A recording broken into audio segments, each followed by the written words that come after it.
I probably have to leave. I think it's called Ugly Money. Yeah, I probably have to leave Ugly Money alone. That's just too much soundboard. Too much soundboard. Let me see. Let me see. I'm gonna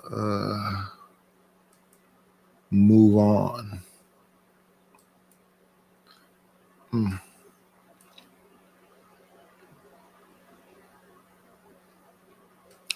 Do do do do do.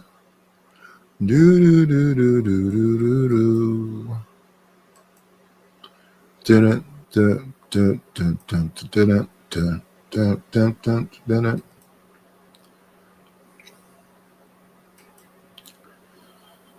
Okay. Dirty macking is a crime punishable by deletion. Mr. O is just living. House of Hustle with Ha Big Hef and Marty Block. Those are three people on the stage. But the first thing I think we're gonna start out with is like the definition. What is dirty macking? Do we know when we are doing it? What is that shit? Is there a definition to it? I mean, to some people, man, you know what I'm saying, they might got a definition, but I mean, a real player know when they dirty macking. You know what I'm saying? You know how to, not when they dirty macking, but when they see it, you know what I'm saying? I mean, some people just amateurs, you know what I'm saying? They think they know what they're doing, But I mean, we know how to separate, you know what I'm saying, the real players from them. So I mean, I don't think a definition, it's just like a fake person, you know what I'm saying? You know how to tell them from the real.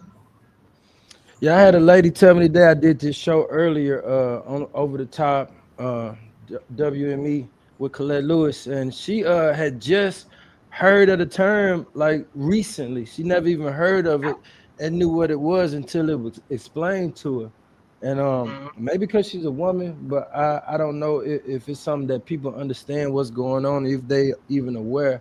Like, do you even know when you're doing it is a question, because I don't even think people even understand that they are dirty macking, man. I like to say, man, you can ask me about a girl, man, like another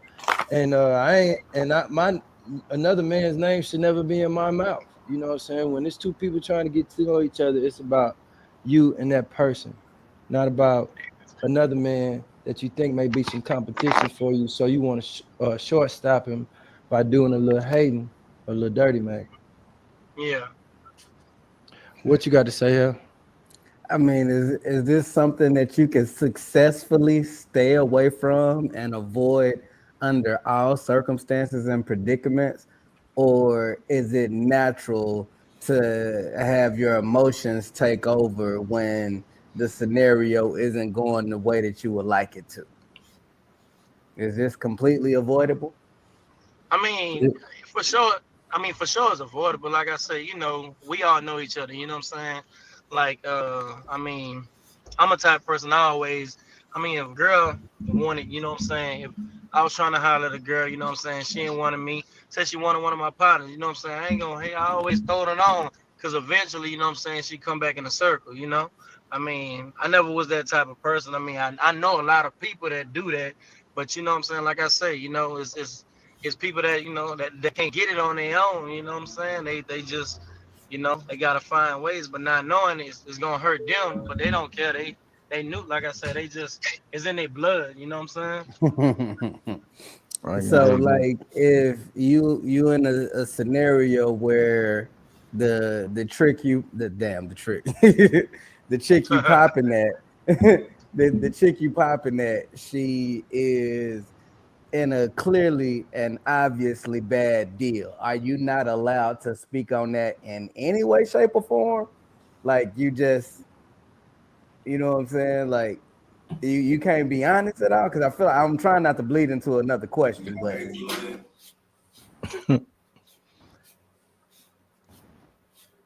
What you think? Are you allowed to be honest? Like, is honesty gonna be considered dirty macking as well? Hold on. Like, tell me, so what you mean? Like, so far as speak a person's name, or just, tell them like they're beautiful? Okay, so Women love honesty. Because, as long as you keep it honest. So you have a scenario with a chick. You've been talking to her for a long enough time to where you know intimately about her predicament, and she's steadily avoiding you, and you know how you come and you know how you go hold it down, you know how you go rock with her, and she has this false sense of loyalty to a situation that's completely dead. He either putting his hands on her, he ain't active, he ain't a provider, like whatever the scenario is, and you know that she's hesitant over a nothing ass situation that she's trying to stick behind and stay true to. Are you allowed to speak on that in any way, shape, or form? Or you? No, that's dirty backing. If she in a situation that's horrible like you describe it and she's staying there, you're not supposed to help encourage her to get away from it. That's dirty macking. That's like dude in that video with R. Kelly. He in the car with her talking about, is you gonna go in there and tell them we together? No, of course she's not. That's encouraging? No, that's dirty macking. I'll provide for you, do all this other stuff. Because he don't hardly do nothing but play PlayStation or whatever else. Yeah, that's dirty macking. I could do you way better. That's exactly what that is. Why would you do more than the last dude? How does that make sense? And what's up with her to where she's in that predicament and staying there? You with a girl who's cheating on her man with you, and that man is doing her in some kind of way that you don't agree with, and you're going to be better with her? Most cats that be in that kind of situation just sleep with them women. They don't take it seriously at all. Shit, they actually think there's something wrong with her. So let me understand this. You got a dude that's supposedly whatever he is, and he taking through whatever, and now you here with me cheating on him. Yeah, this ain't gonna be nothing, but yeah, you can be recreational. Just have to avoid this altogether. I mean, you speak on it to see where her head at first, and I mean, you already know as I know. I mean, if she gonna head back to that same situation, I mean, I done been in plenty of situations like that. You know what I'm saying? You don't speak down on it, but I mean, like you know how to talk. You know how to talk without talking about somebody. You know what I'm saying? And right. If they don't catch that, you know what I'm saying, and they, you know what I'm saying, like you do it your best abilities on keeping it 1,000 with her, and letting you know how you coming. Oh, she see how you coming, but she still want that situation because something holding her back from it. Then we ain't supposed to be fooling with them. You know what I'm saying? Off top of everything, that's what I'm saying. That's a red flag, but we need to move around from that. Oh, just go on and knock that down and then move around, I mean, just keep it 1,000, but no feelings should be involved. For sure. I agree. I mean, I definitely agree with that. I've had enough experiences to where it's easy enough to talk about what's stupid, you know what I'm saying? Like, this is clearly stupid, and whatever reason you sticking around, like, I don't have to talk about him, his character, his demeanor, how he handling himself at all. But I can let you know, like, you've done this umpteen times. I've been knowing you since high school or whatever the case. Like somebody I'm thinking about in particular, I've known them since high school, and whoever they dating, they go jump off the bridge for their ass, no matter how fucked up the scenario is. So, I can let her know, like, dude, you do this all the time. You know what I'm saying? So this is not me speaking down on you, on your dude and his situation, but I can be honest with you and let you know you steadily fucking up in the same way that you've always fucked up. Are you ready to do something different and better and more worth your time? So I agree with you. I understand. I disagree with that also.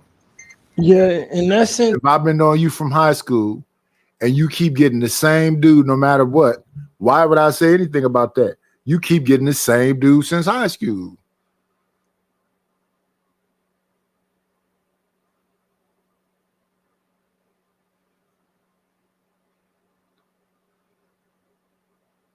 Thank you, Rapid. She got a type. She has a preference.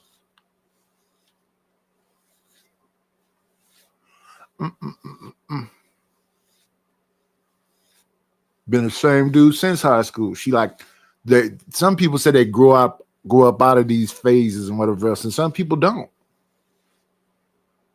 You don't be seeing them old women to be in them YB concerts. How old is YB? Is he even 30? And it'd be old women with open face crown teeth on them in them concerts. You know that's an old lady. Talking about you handsome. Face be twisted up around somebody old age, they same age. But these women just moments ago was saying, what's wrong with these old men messing with these little girls? 26 ain't no little girl.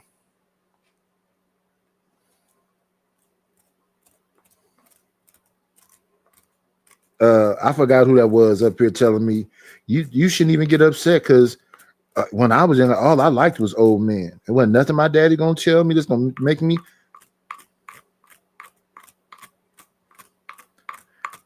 You gotta think about all the parameters. That girl over there says she was 23, and the oldest man she messed with was 62. How old was she when she was messing with the 62-year-old? She said she trying to bang you into not being here no more. She want to be a young black no. What's her name?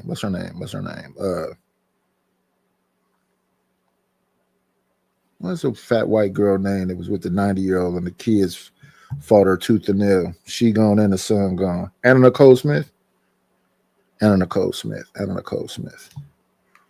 I think that's her name. She's a young black Anna Nicole Smith. Man. And they got the older ladies upset. But again, go look at Gavin Channel. He looked like he 19 at best. All them old women. I'm old enough to be a grandmother, baby.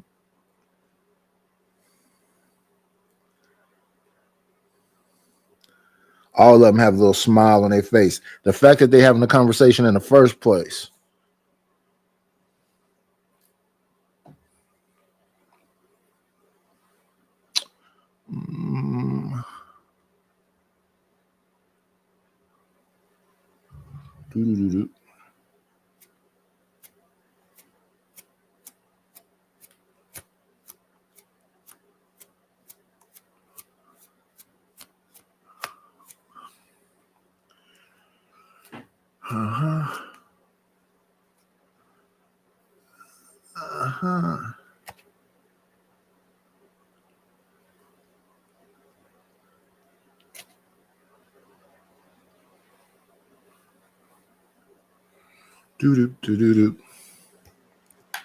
Tinder.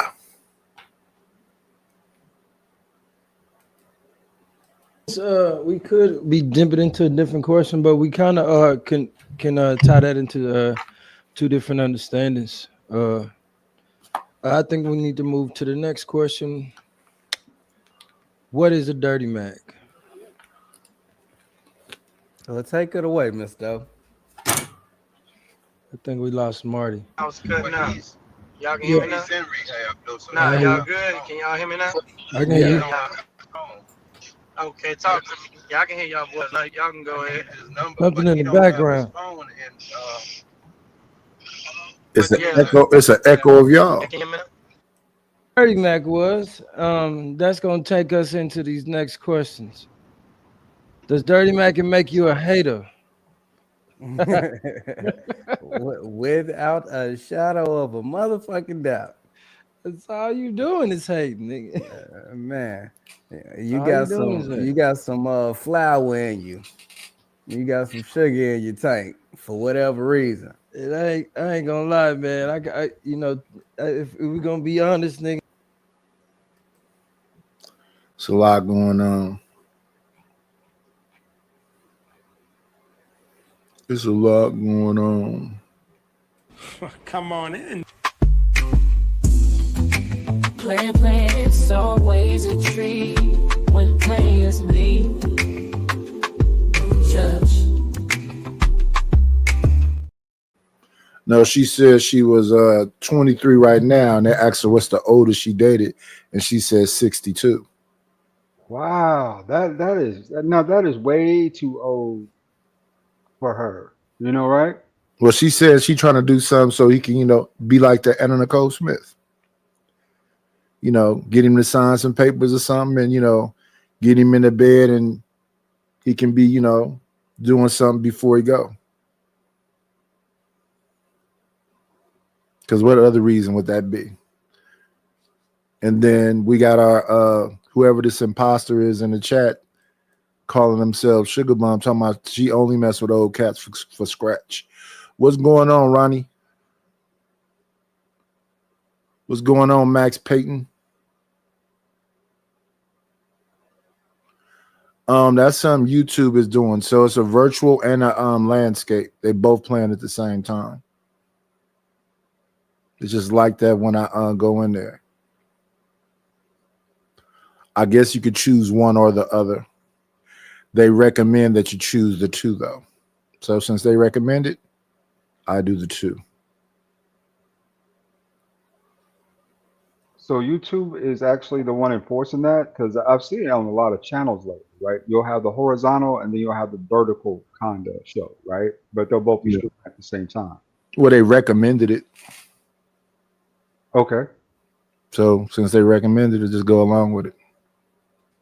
But you know, most time people do just the vertical or they do just the landscape. A lot of people do just the vertical because suppose you get more numbers with the vertical. I'm not seeing that right now though, because if that was the case, I should see higher numbers. What I've seen, the vertical only really works with snips. You know what I'm saying? Like little snippets and clips, stuff like that. It works well with those, but panel shows on vertical, it kind of takes away from it. It feels like you're watching it from a cell phone, right? And you know, that's just kind of an inconvenience on the eyes or whatnot. What's up, badass thing? A lot of people did shows from vertical only to run their numbers up. That's how some of these people got 5,000 subscribers and whatever else. So it must work somewhat. Yeah, I guess. And then I think that they are people who just like shorts. They don't even know people have channels. They in fact, people have just short channels. And then if they don't have the short channels, they have, you know, like they'll take this long content and make it into like 12 minutes of a focus of the thing. So it's either short streams, but really people don't really mess with this long form as much as those other people do. They have shorts that can run up. As soon as you get into the algorithm, once you get out of the algorithm, you got to start all over again. So it's plenty of people here that they ran their numbers up just from doing verticals. I mean, I've seen a couple, right? But not a lot of people have done that though, from what I've seen. Maybe a few, but most of the time when I see the vertical screens, it's based on, like you said, shorts and clips, and those are highly successful. I think the majority of these channels, I forgot what I was reading. Maybe I'm wrong about this. Are kind of people who don't really do panels. It's more of they just put out content in that form, right? Yeah, those are uploads. Yeah. So they typically be between 30 and an hour, and then they edit the mess out of them. And me, I guess that's okay, but it's just like that soundboard the dude was just using a minute ago. It's like sometimes you can overdo it. Now I like some Ugly Money. That's based out of here in Atlanta. That's like one of my favorite shows, right? It's local. You can actually drive up to where they're at if they actually put it out once a week. I think they put it out once or twice a Is week. that soundboard that loud in there? It is loud up in Onyx. It is pretty loud. Yeah. That's crazy. That would be too much for me. I mean, I have fun. I mean, I think, what I'm saying, it was a cool little setup, right? Guys are at my age, you know what I'm saying? Just kind of doing a show, talking about relative terms. Most of the time it's relationships. Once in a while it's something else, right? And getting in there, it's like $5, $6. You get a whole talent show usually. So you get to see some of the local talent too. It's not bad. Yeah, we had something like that back in the day. It was called Soul Beat with Chuck Johnson. So Lunel used to work there. It was very similar. That was a long time ago, though. I think his son got it after he passed away, but Soul Beat was around for some time. Matter of fact, since you talked about that, let me see if I can grab me a Soul Beat clip before we get back to the Dirty Mac and whatever Mac in conversation. I find that to be an interesting topic today of choices, because I think that's a great topic of discussion, right? Choices that we make. I've made some really good choices in life, Matters, and I made some pretty bad choices in life, man. I mean, really, just keeping it real, especially when it comes to relationships. I've made some bad choices. Did you learn from them? Most of the time, yeah. I think you got to take the good with the bad. But once you're conscious of it, why continue to do it? And a lot of people be conscious of the things that they're doing, but they just sit in it. Let me see. Let me see. These people are doing a documentary on it. I think this is a son, but I want to see an old clip. Yeah, Soul Beat used to be inside of the Eastmont Mall. Then they bought a building across the street from the Eastmont Mall in the final stages of Soul Beat. Let me see if I can grab a clip. Let me see.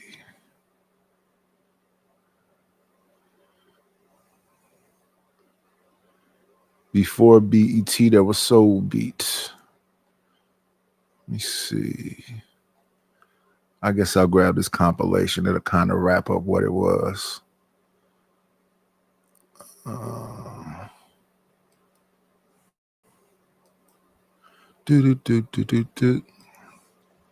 Chuck Johnson and Soul Beat.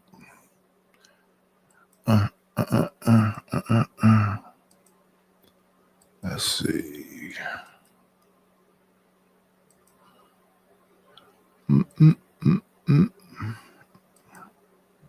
Let's see. Here we go. Before BT, there was Soul. Network number one.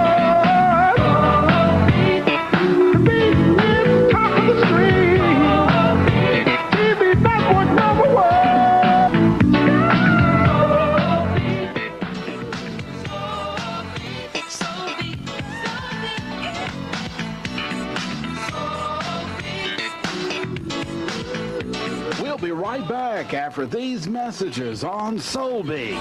Number one.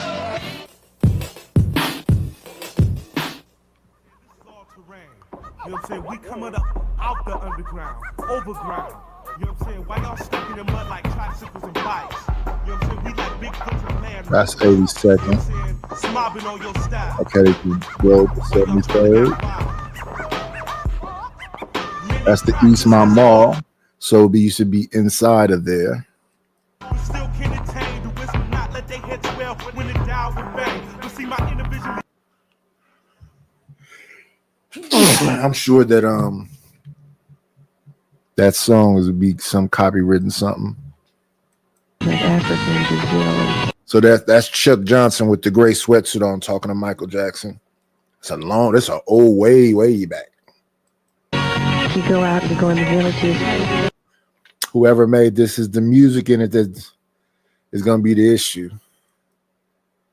Yeah, that's them talking about Round Table Pizza. These commercials used to be, they was paying for them commercials though. Let's see. Open from 10 until 8. Monday through Friday, we're open from 10 until 6. I gotta buy some of this stuff. I gotta buy some of this stuff. We take all major credit cards, checks. Yeah, these commercials used to be hilarious. Soul Beat made commercials. And people need to understand your channel is actually a network. You could be selling commercials, doing all this stuff too. Okay, this right here, dude name is Night Dog. He used to work at Soul Beat. He was one of the hosts. Yeah, buddy. I like McDonald's so much. I got 3, not 2, but 3. And I get 3 alpha turnovers. Look here. Look here. 3 alpha turnovers. Come on, y'all. Shout out to Soul Beat. There go Chuck Johnson again. They used to have these events where people won trophies and stuff for being supporters of the channel. March the 1st. So be on the lookout for it because it's going to be absolutely free to you. All right, now if you like to advertise in this. Yeah.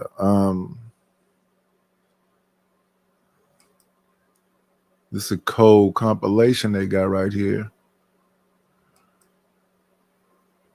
Customers have been waiting. Now, right there, you know who that is? Because she was a host there too. Are you talking about I'm not going to say Aretha Franklin. Aretha Franklin. That is the comedian Lunel. Okay. You never heard of Lunel? Probably, but if this was back in the day, I'd likely No, forgot. she's still a comedian to this day. She was in that movie Borat. She's in that movie with Mike Epps and Oh, that was her in Borat? Yeah. Oh, that was I always wonder who that woman was, right? That was wild. That's comedian Lunel from Oakland. Another woman that used to work on there, name is what's her name? Some Hope Flood. She's another comedian that used to work on Soul Beat. I forget his name.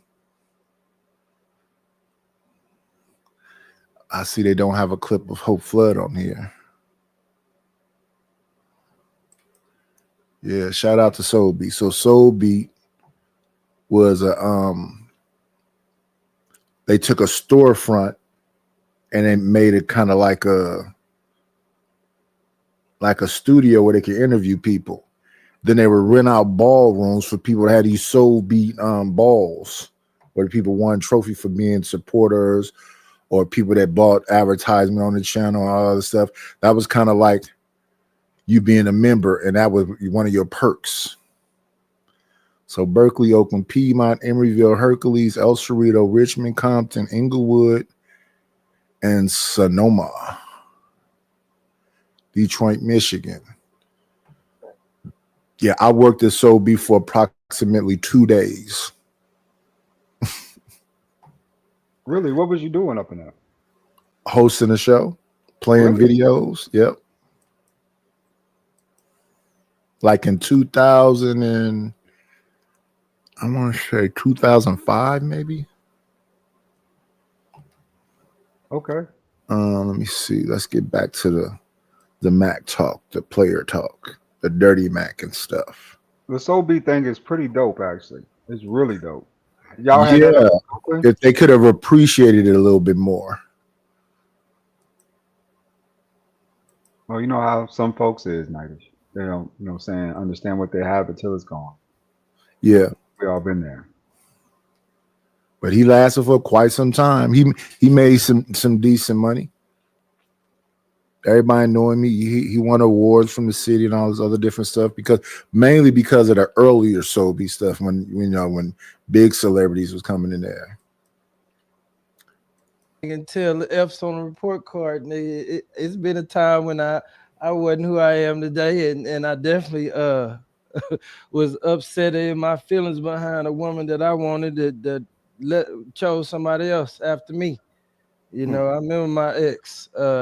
I was in a little relationship with my ex, the mother of my kids, and I remember when that was over, that she was dating somebody else, but then when that kind of ran its course, and she came back around me, I was doing some hating.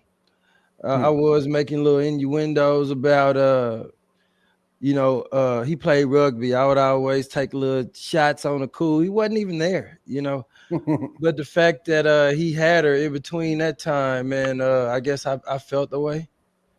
And I would. Oh, he spanned the block. He came back. I thought a player knew not to come back. How could that work out better the next time, the second time around? I mean, sometimes it's hard to get over folk, right? I get that too. You know what I'm saying? To the point where, to leave them alone, but you just can't leave them. Right? You like them, you really like them, you dig them like that, right? And you know what I'm saying? Seems like You think that person's gonna treat you better the second time around?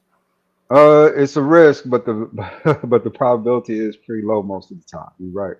Like, you know what I'm saying? If they treat you bad the first time, they're probably gonna treat you worse the second time. But every once in a while, you know what I'm saying, somebody luck up, right? And find, okay, that person might have been through a couple things, that other person might have been something else. Sometimes that evens out, right? But most of the time though, yeah, you know what I'm saying, if you go back around there, you're subject to abuse. I'd say that. Yeah. What's going on, Mo Business?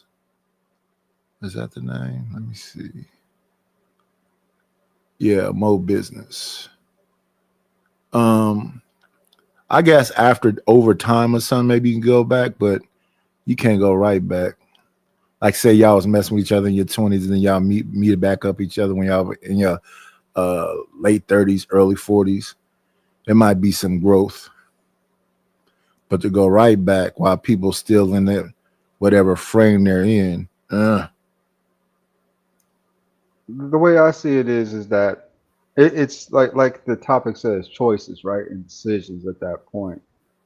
In a lot of cases, people break up for some of the most minuscule, temporal reasons. They really do. You know what I'm saying? It could be just something, a bad joke and some, stuff like that, right? That really, ends relationships nowadays. Everything's so temporal. So, you know what I'm saying? Maybe a little bit of correction might work, no more bad jokes, but then you got to walk on eggshells. You can't even be you. But that's not a relationship then. Yeah, I agree. If you got to walk on eggshells, that's not a relationship. Y'all not relating to each other. And then, when people start saying stuff like, well, if you're disrespectful, no. It's not about being disrespectful. It's just about, you kind of settle into what you are into, and you need to understand that this is not about trying to disrespect you. It's just that I kind of unconsciously might say and do some things. I'm not going to be on eggshells. Nah. If you can't accept that that's who I am, because what they say is about concessions, right? So me talking the way I talk, that's just the way I talk. That's not about trying to belittle anyone. And now we can't have a discussion about you feel it's belittling, and then I will go, okay, well then, hey, this is who I am. If who I am is an issue, then there's no reason to be together because who I am is an issue. Like I was saying the other day when I was talking to a person, no, you don't have to make announcements when you leave. You can just leave. Oh, I got to blah, blah. No, you can just leave. It's okay. People come and go.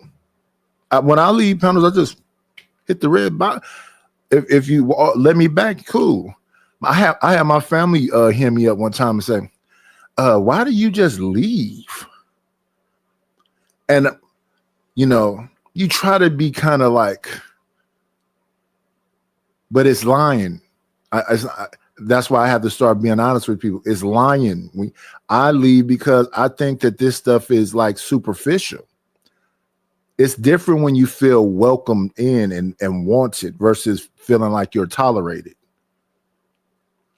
And then you're around family members and whoever they attach with their boyfriend or whatever else, and all the because what I'll tend to see is, you have this mindset of men have an idea what a man is supposed to look like.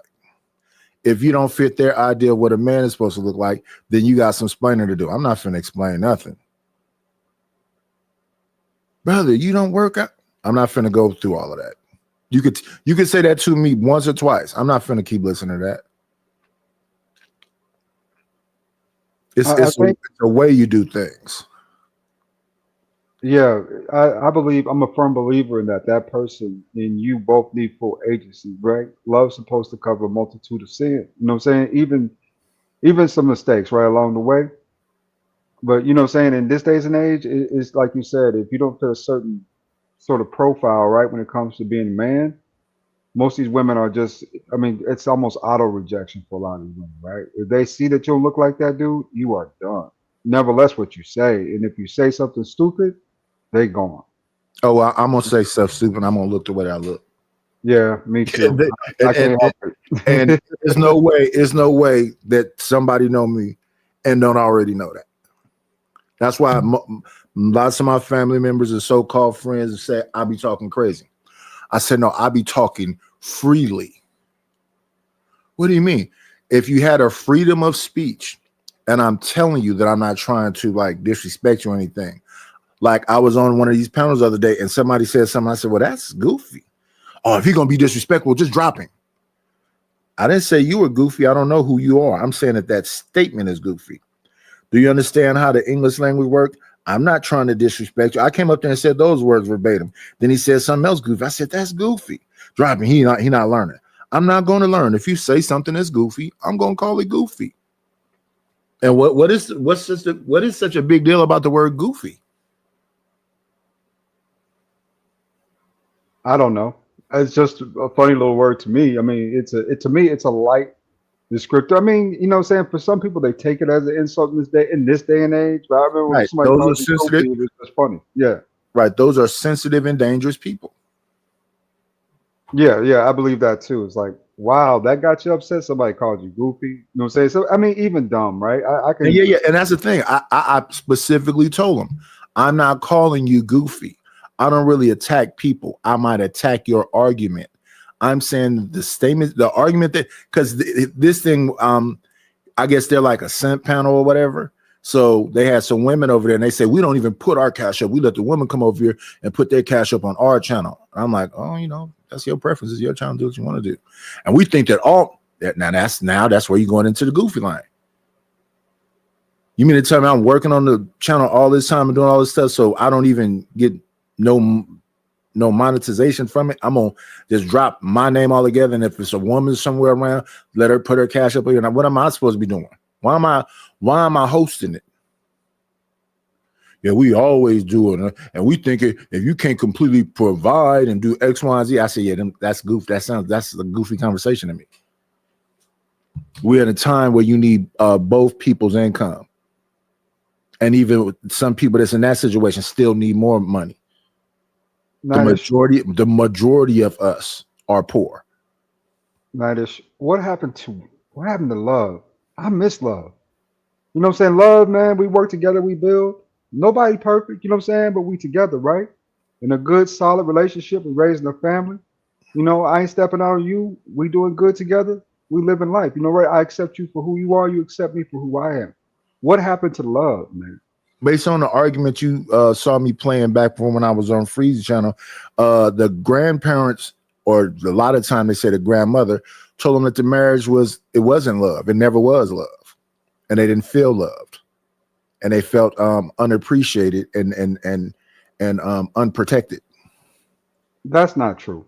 And we both know that's not true. Well, historically, when you say something like that, they'll tell you that that's a lie. So when I'm up there giving an anecdotal example of most of the women in my family had things because their husband worked himself to death.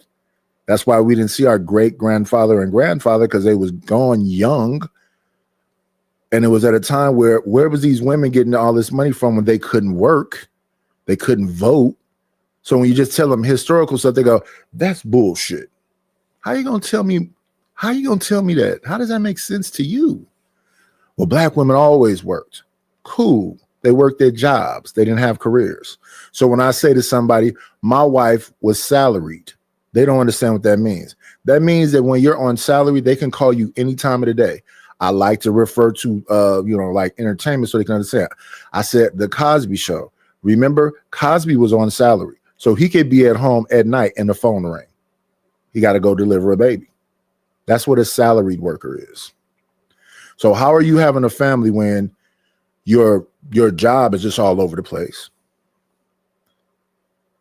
To me, when a man goes to work and works himself to death, Nightish, for that family, that's love.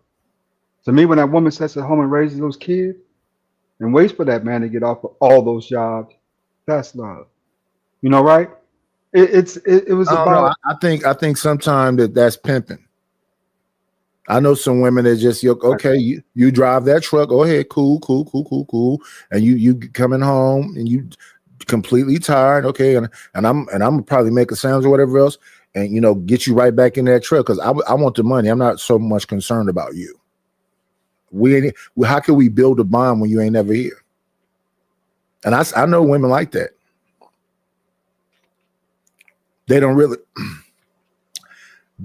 really badmouth the man. They just live life like that man doesn't really exist. If that makes sense. It does, Nightish. I mean, for So me, you're basically a paycheck. but are you contributing to something that you built?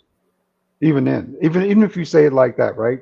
You're contributing to something that you built. You have a wife, you have kids, you have people to feed. Those kids got to go to college. You know what I'm saying? They need roof over their head. They need utilities. They need clothes. They need, food, money. All that stuff is needed. The resources are needed, right? And Yeah. you're working to establish that. Brother, ain't no greater love than that. That you going to lay your life down for your family. That's the way you do it. It's by, making sure they have the best. And I think a lot of brothers not brothers, but I think a lot of people in general overlook that and try to find the minutia and nuance in it where it's negative thing, versus it being the positive that it really was in society. Well, most people are poor and they were never in that position to do that. And back in the days, college wasn't this industry that it is now. Most of those people that go and get those degrees, they're not ready. I know one of my cousins sent her daughter to Dillard. She didn't learn nothing. She came back doing nails and doing massage. So what was all them years of school for? And all that money that was paid. Most people that get them degrees don't work in the field in which they got the degree in. So what was all that for? Well, they had a dream of some sort, right? That they thought they could establish to get a certain educational level. And what they found out is that, what they were looking for, probably in their area, maybe in their demographic, or whatever's going on didn't exist, right? So you have to find a fallback plan, but to get something else. Yeah. Yeah, maybe a Dillard is cheaper than a California college. But my thing when I listen to this story, I'm like, well, why didn't the first 2 years you go to a community college and then the last 2 you go and get whatever this was? I still never found out what the degree was in, but whatever was in, it's not helping financially. So now what are we doing? We looking for a husband, or we just had a baby. So what was the purpose of all that school? What was the purpose of them years? And typically they be just partying. And they have, they get a little hoity-toity. They put their nose in there because they can say, I have a degree. But what difference does it make when at the end of the day, you still want to be in your soft girl era? I mean, what's up, Stan? It's part of their personal development, right? In a lot of cases, I think college is excellent for personal development. You're surrounded by other cultures of people. You're learning new things. You're doing new stuff. You're growing and you're building. The problem, for me, the issue is that you're supposed to find yourself a person in college. Most of us don't do that, right? What we do is kind of skip by that and say, okay, when we get out here, we're going to do this, this, and that, and the other. And then when we get out here and do this, this, and the other, we find out that the options and opportunities that we once had are not available anymore. They're gone, right? Just like it took you all those years to get there, the pool of women that you were actually communing with also, were going on with their lives, right? And I think a lot of people overlook those opportunities and out of college, really, just to find that right person, if that is the case. But I think college is a good piece or can be a big piece of someone's self-development. So I'm not against college. If you're in STEM, science, technology, if you're in that, and if you come out of that, which whatever degree you have, you can do any job. You shouldn't be in the same position as somebody who didn't go to college. That's all facts, but the reality is, it's the job market, man. You know what I'm saying? And then what you go to school for too, right? If you go to school for a psychology degree, it's going to be hard for you to find a job working in psychology when you get out. If you go to school for, like, let's say, civil engineering, it's going to be relatively easy to find a job when you get out of college, right?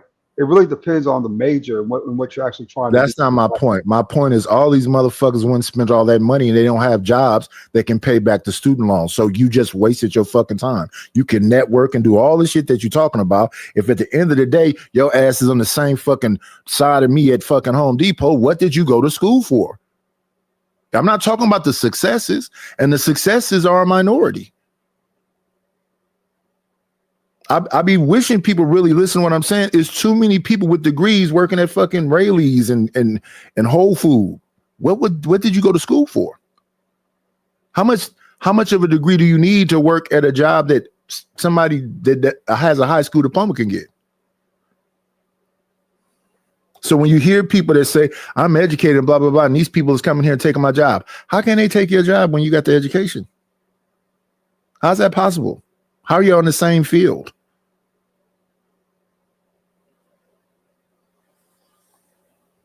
Now, the people that come from harder times, I guess, try to get better degrees or whatever else and be in better positions. So what you talking about, like a Nigerian or an Asian or something like that? I don't know. When I look at the majority of these people that be telling me they got a degree in something, I'd be like, well, why are you working there? I would think you'd be able to start your own business. I would. And that's what they say. A lot of these people say, well, I'm not smart. I'm like a C student, but I got a bunch of A students working for me. How does that make sense?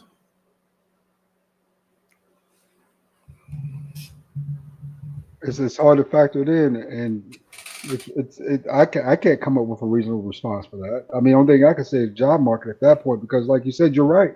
If you've done all this extra like training and educational institutional type of knowledge, right? And you're stuck in the same situation as a guy who barely graduated high school, there's definitely a lapse somewhere in there, right? Where you should probably be at a higher position. But I'm not sure, saying in a lot of cases, what, saying just some of the factors involved with that. I never really, but it's, you're right. If you do all that and get, spend $100K on degrees, get yourself a bachelor's degree, costs about a 50, 60K, say on the cheap side, unless you go to community college, get your associates, and go back, get your bachelor's. And even then, it's still 20, 30K, that's on the cheap side. And then you end up still having to work at the same job as a guy who, like you said, doesn't really have any education. I'm not sure of what the situation is at that point. I'm not really, especially if you're talking about, saying like a low tier, like McDonald's, or, fast food, and you got a this great degree and whatever, and you still got to work, those kind of jobs. Not really sure. I know that I watched something not too long ago about Amanda Seales, who created her degree. I'm like, what? What is that a degree in? She just made something up. So does she have a degree? Yeah, one that she made up. Wait, how do you do that? She went to some kind of arts school, and then she protested them. Let me see if I can get that. Let me see if I can grab it up pretty quickly. Amanda Seales degree. Come on, old YouTube. Let me see where that is. Let's make sure we put the Soul Beat thing in the thing. Soul Beat. Copy.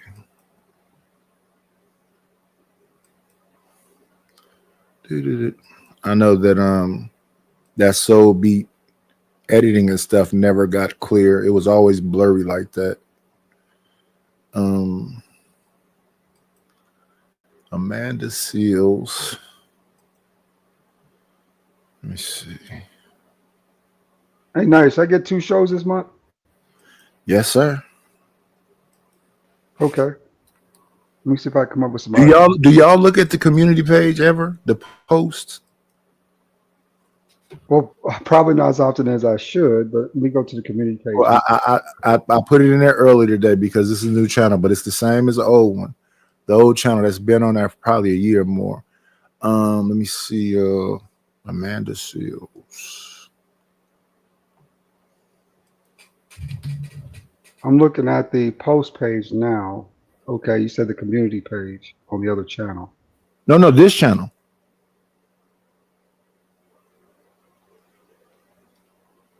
Look at the posts. Okay. It's only 2 posts. Pricing for the songs and graphics, and then it has a picture of a night. Click that night and you'll see what the royalty gets.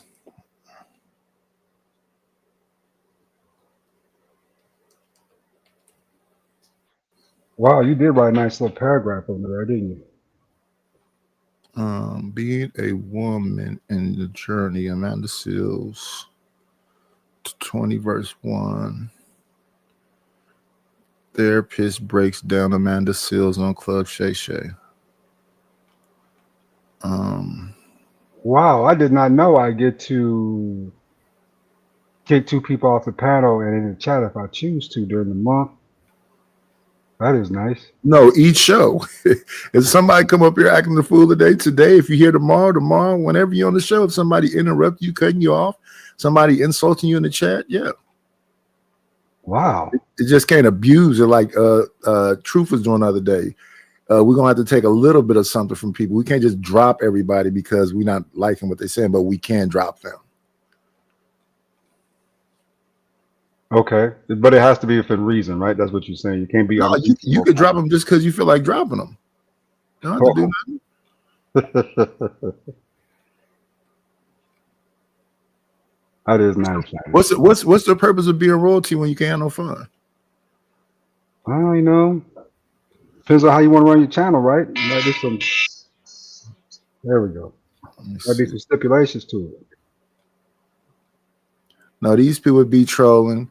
They should have, thick skin because they troll. If they get dry for 2 seconds, that shouldn't be no reason for them to get all upset. Why you get to drive me? That's royalty. They're on the royalty board. I can show you them on the royalty board. They can. Well, what did he drive me for? Ask the individual that dropped you. Ultimately, this is just, supposed to be entertaining. It's not supposed to be just blah. Amanda Seals tells ABL Black Americans are owed reparations jubilee. Nightish.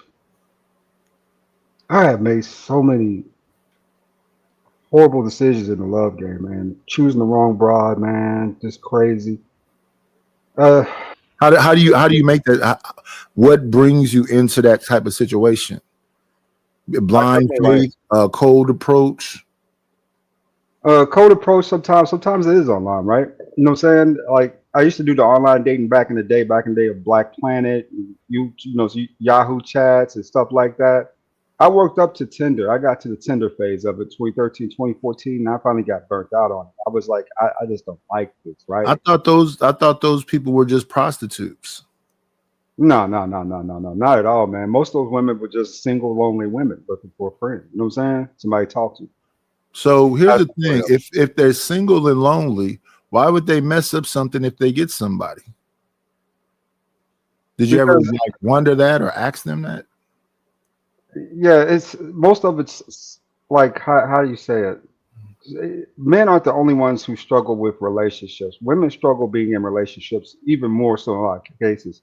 Especially right. So if you know you don't like being alone and you know there's aspects of you that put you in a position where you'd be alone, why wouldn't you work on those things so you'd be a better mate before you even get around somebody? The vast majority of people are unaware that they have those flaws. They just are. The fact that you're alone is not saying that. It's everybody else's fault. It always is with these. I mean, I've had those conversations with women. I'm like, so, you're too pretty to be single, right?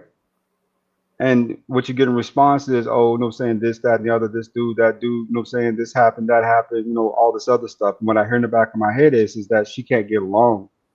She doesn't get along well with others, you know? Well, I thought people said if it's a very attractive woman and she's over a certain age, it's something wrong with her. That's a red flag.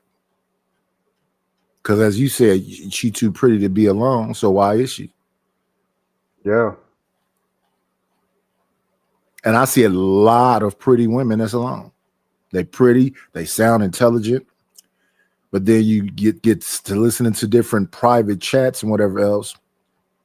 Like Hamp was on, I don't know if it was on Clubhouse or something, listening to something where they got a site where it's like skinheads and whatever else, and a bunch of sisters is on there talking about, we think black men should be disciplined. And then she said, I probably have to let you listen to it, but yeah, they have a strong dislike for black men because black men have been a complete letdown based on what these people are saying. Man, I just think that that's too much emphasis. If you got this BWE, which is Black Woman Empowerment, don't y'all sisters support sisters like the TV show Sisters?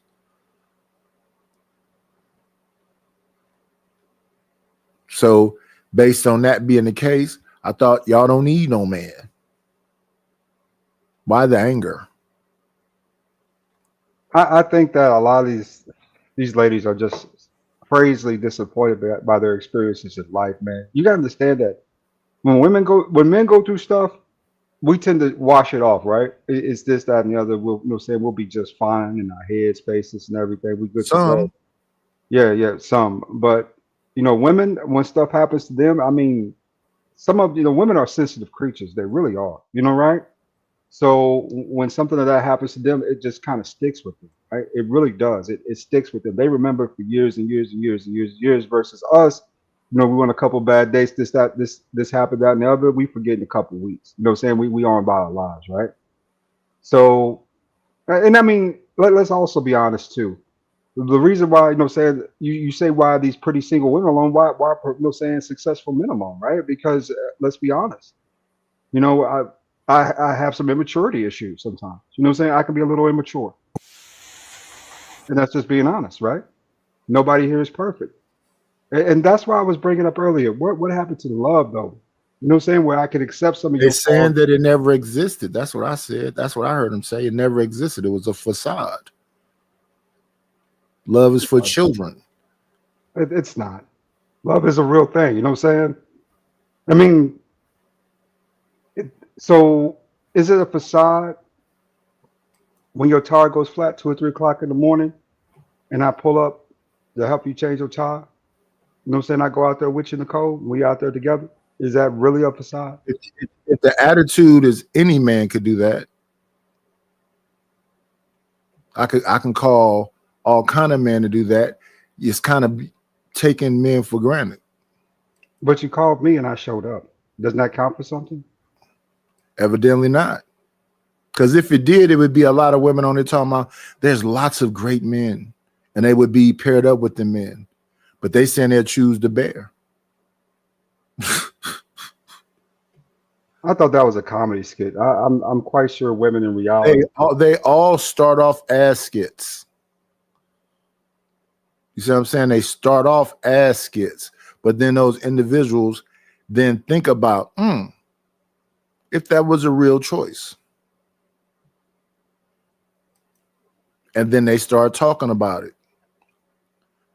And I think you can kind of see when it's a skit and see when it's kind of like, well, no, they're really going along with this. Let me see.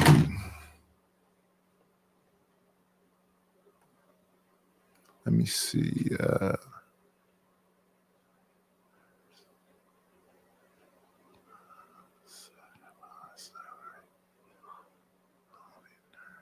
I don't know what the hell Stanley's talking about in this chat.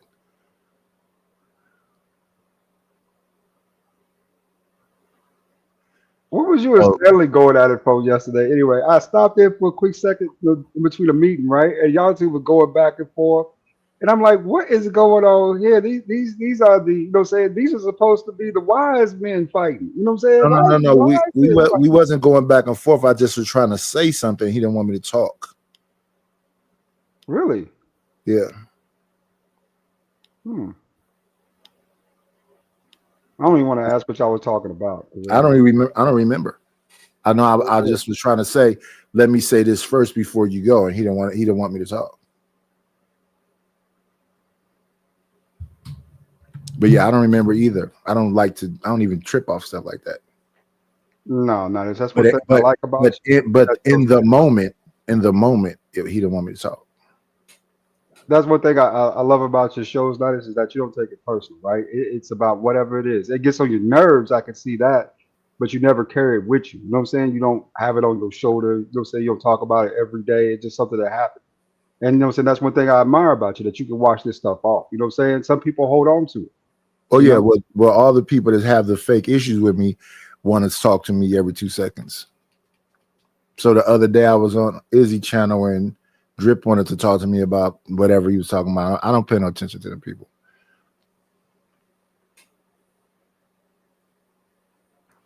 Everybody's cool with me in this space for the most part. I ain't got no enemies. I come here to have conversations, man. I don't come here for beef. You know what I'm saying? Well, So you mean you're not upset with them, but that doesn't mean you don't have enemies. that might be facts there. That could be true. But internally though, it's not, you know what I'm saying? I don't carry no beef. I don't carry around none of that stuff, man. You know what I'm saying? I don't like I said, I come here to, you know what I'm saying, to have conversations and for some entertainment, right? But I could see, you know what I'm saying, believe it or not, people kind of heckle me a lot too on panels, man. They really do. And I'd be like, what's this about, right? And, you know, I'm up here having a conversation out of nowhere, somebody will say something weird. Yeah, because whatever your opinion or thoughts are, people have opposing opinions, so they'll dislike you just because of how you think. You think you're just up here having a conversation. No, these people listen at you and they picking sides. They listen to this right now. They say, am I agreeing with what Lord ADS is saying? Am I agreeing with what Nidus is saying? Because I'll go plenty of places and they'll be like, well, we know your bullshit. And I'll be like, okay. So yeah, there are people in the clouds and everywhere else listening to you, and they developing a whole philosophy behind you. And then they'll just come and ambush you. So somebody might say, well, Nidus, you misleading people. How am I misleading people? Well, you up there giving advice? I don't give advice. Like I talked about, looking at that clip with Kirk Franklin and NLE Chopper talking to Ray J. Ray J asked NLE Chopper something, and NLE Chopper response was, you can't help somebody that's not willing to accept the help. And then Ray J said, well, that's copping out. You can't help somebody that's not willing to accept the help. How do you do that? And why would you waste your time trying to? Nobody didn't come up here and ask me no advice. So how am I giving advice to people? And I see how you run your show. I don't care about how you run yours your way. I'll run mine my way. I usually just appreciate the different perspectives, right? Because I think everybody has a little something to offer. You know what I'm saying? Maybe from a knowledge-based type of deal. You know, it might just be a sentence or two out of a whole conversation, but you can usually find something useful, right? From anyone. You know what I'm saying? Most people have something useful to say, even though I wouldn't say that they should be your go-to for advice, but you know what I'm saying, every once in a while you can get something out of it, right? And that's what I listen for more than likely. You know what I'm saying? I don't really, you know what I'm saying, it depends, right? If you two are going back and forth and it's something silly, yeah, at that point, you know what I'm saying, I'm Team Nidus, right? Because that's my homeboy.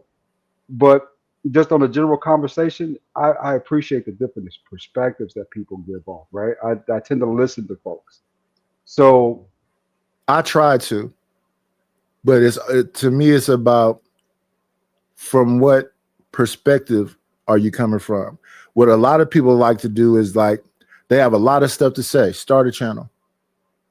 Now, why would I say start a channel? Because you can't come to my channel and dominate my channel because you have a lot of stuff to say. You can't come to my channel and try to dominate my channel because you may be bigger in the space. I don't like none of that. And when people have temper tantrums, you don't have to make an announcement. Just go. Now you may think, oh, Nidus did something to me personally. No, what I'm saying is that if you have a lot to say, you should start a channel so you can have as much time. You can you cannot put the link out there. You can have as much time as you want to talk about whatever you want to talk about. But because you're here, I'm not going to stop talking if I want to say something. It doesn't matter who you are within these realms. Oh, you know, Nidus was disrespectful to such and such.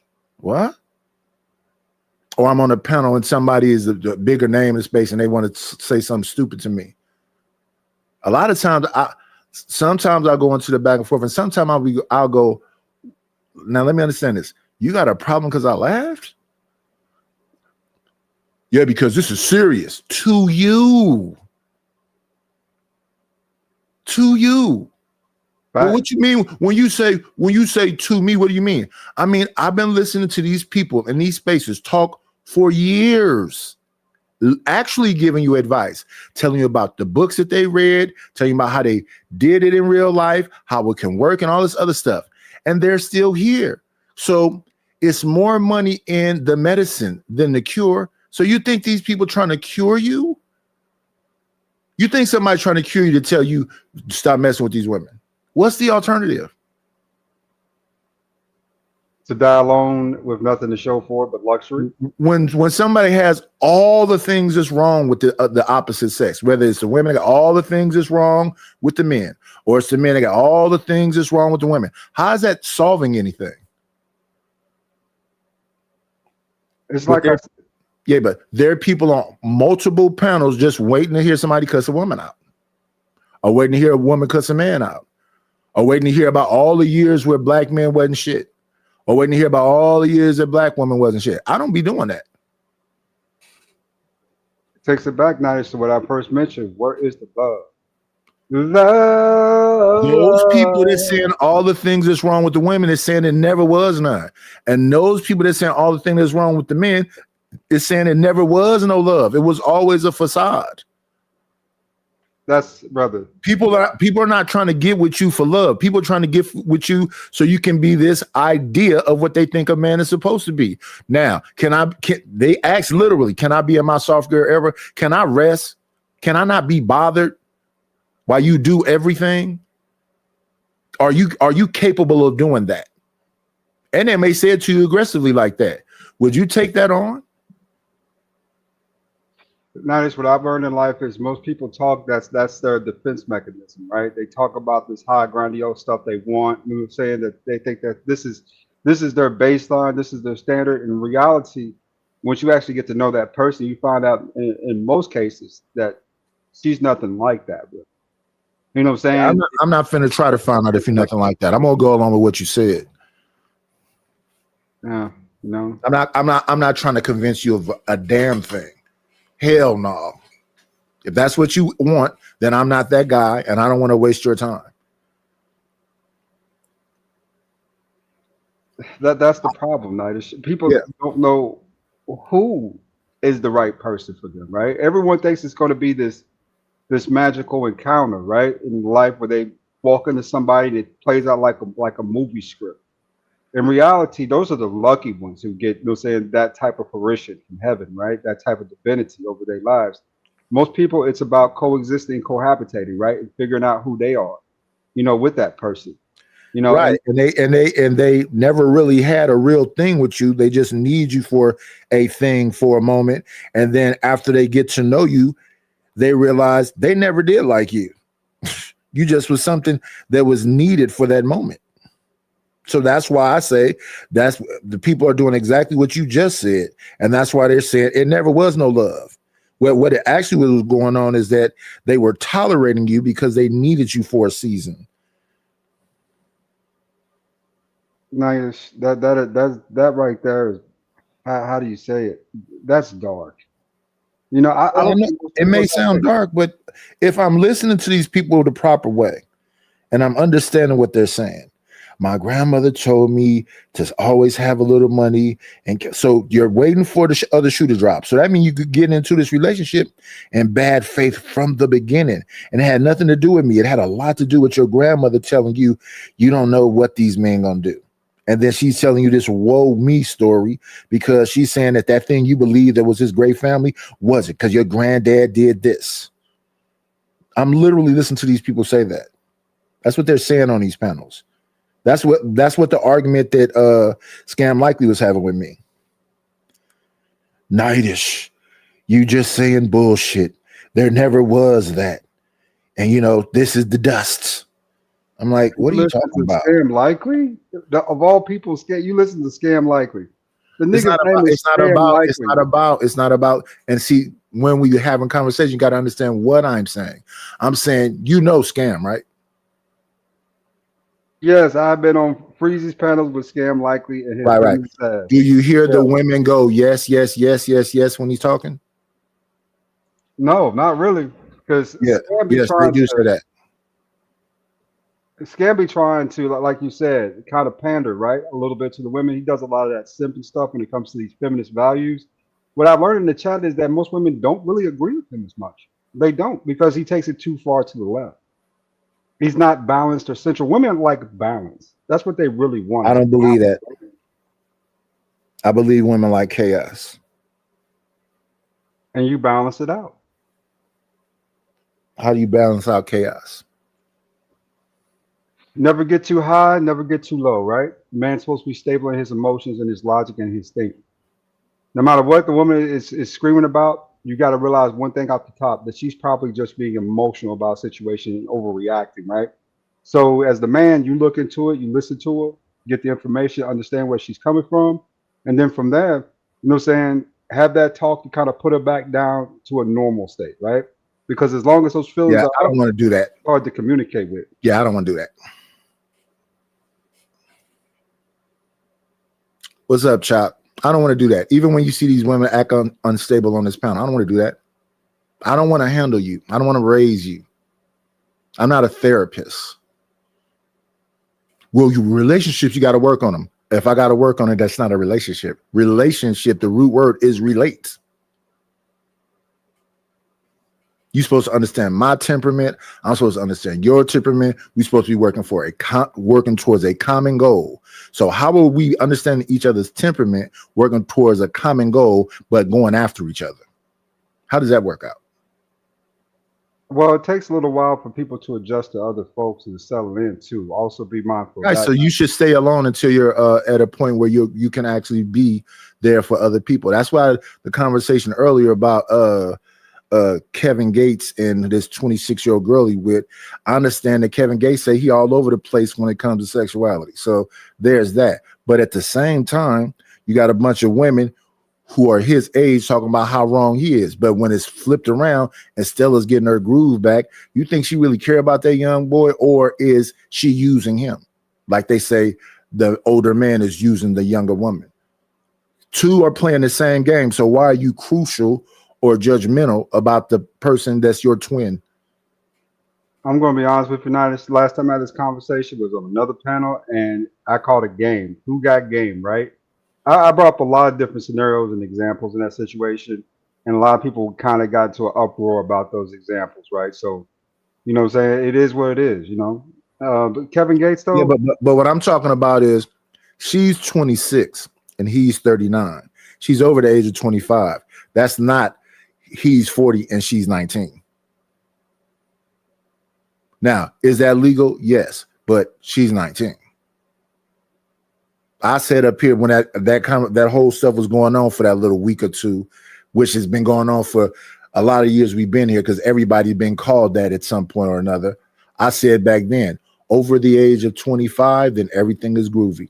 Under the age of 25, to me, that's still like a child. But you 26 years old, 27 years old, you've had some life experience. You're not naive. And in some of them cases, those 19-year-olds may be taking advantage of those older men also. Why? Because if you work within the realm of what they say, which is you're supposed to be taking care of me, how is it abuse? I had a whole discussion with women telling me you might not want to do nothing to that older man because when I was younger, all I liked was older men. So you was gonna come along and do something, and now my dad is in jail because I'm just gonna go out there and give me an older man no matter what. This was women talking to me. Yeah, I mean, a lot of women do like older dudes. You know what I'm saying? Let's just keep it real.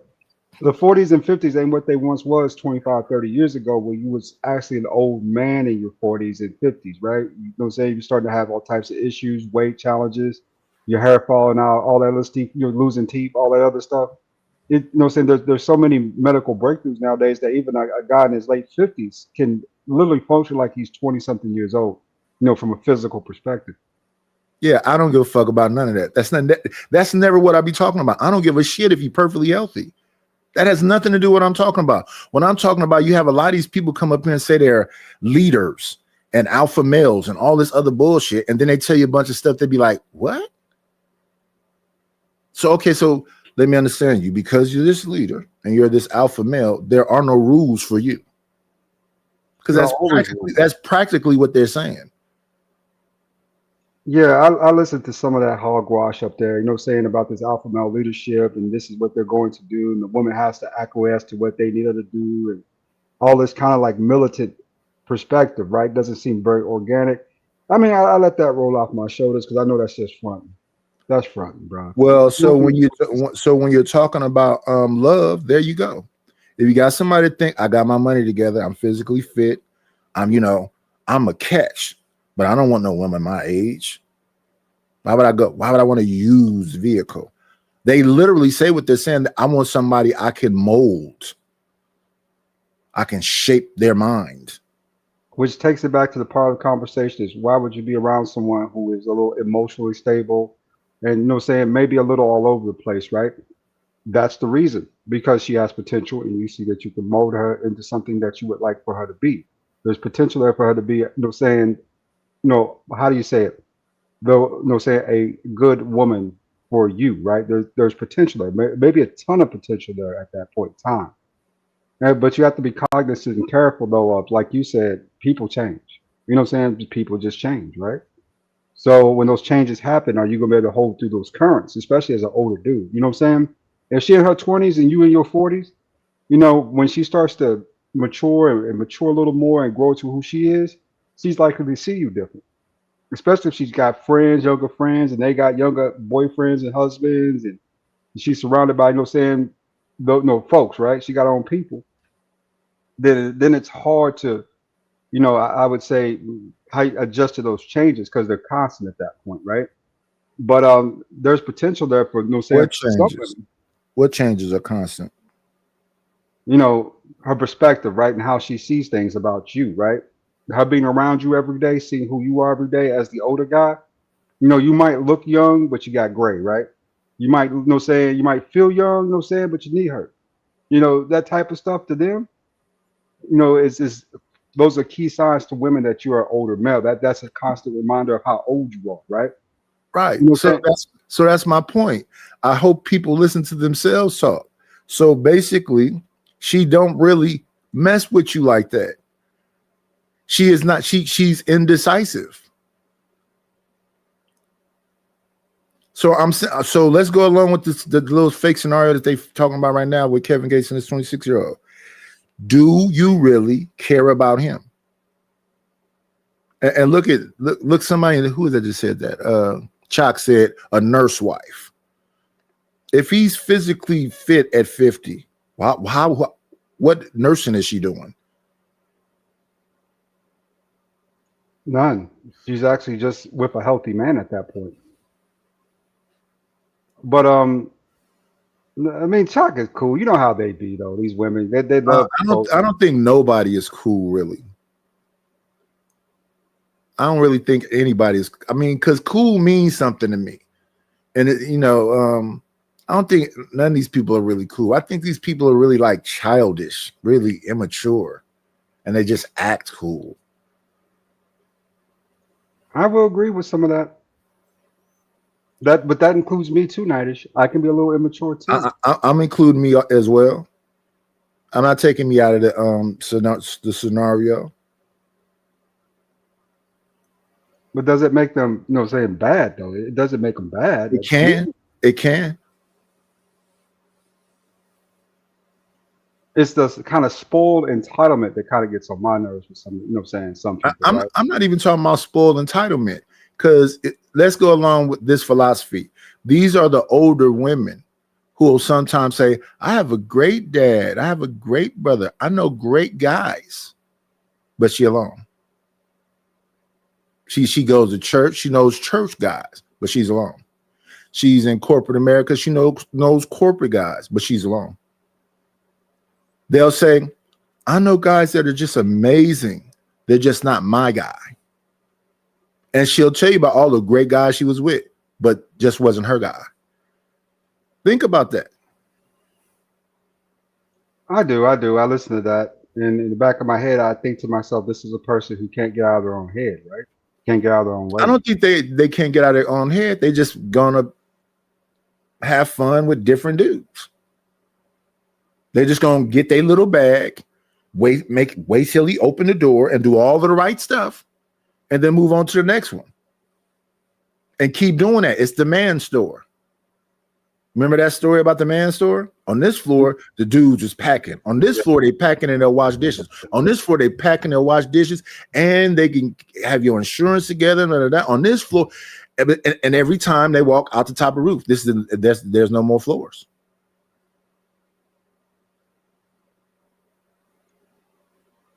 So you had a dude that was paying your bills. You had a dude that accepted your body, accepted your C-section scars, accepted all of whatever else.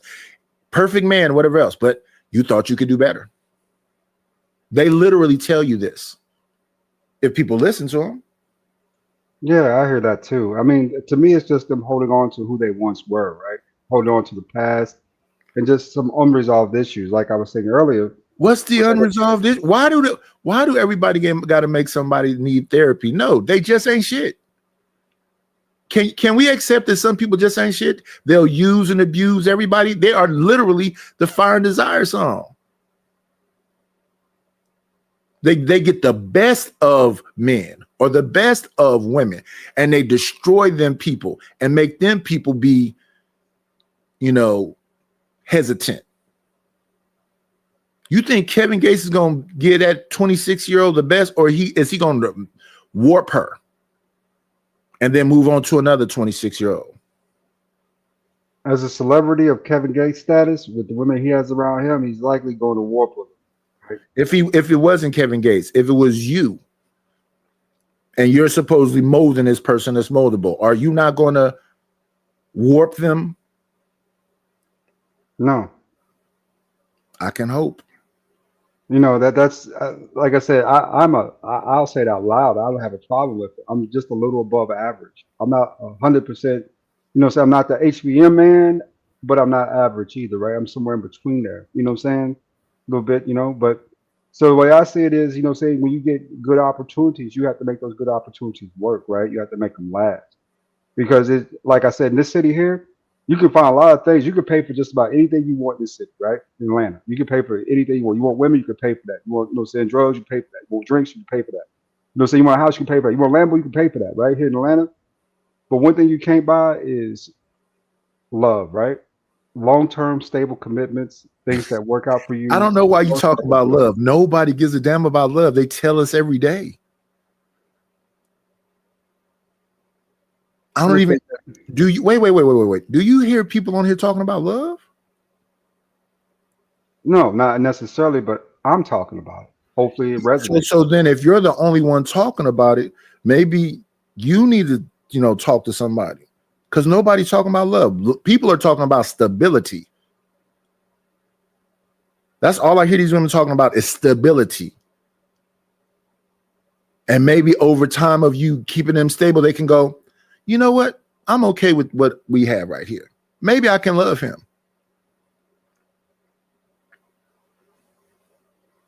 And when they say that, they're lying. If you didn't come in love, if you're not coming from love, if you've never seen love, how are you going to love somebody?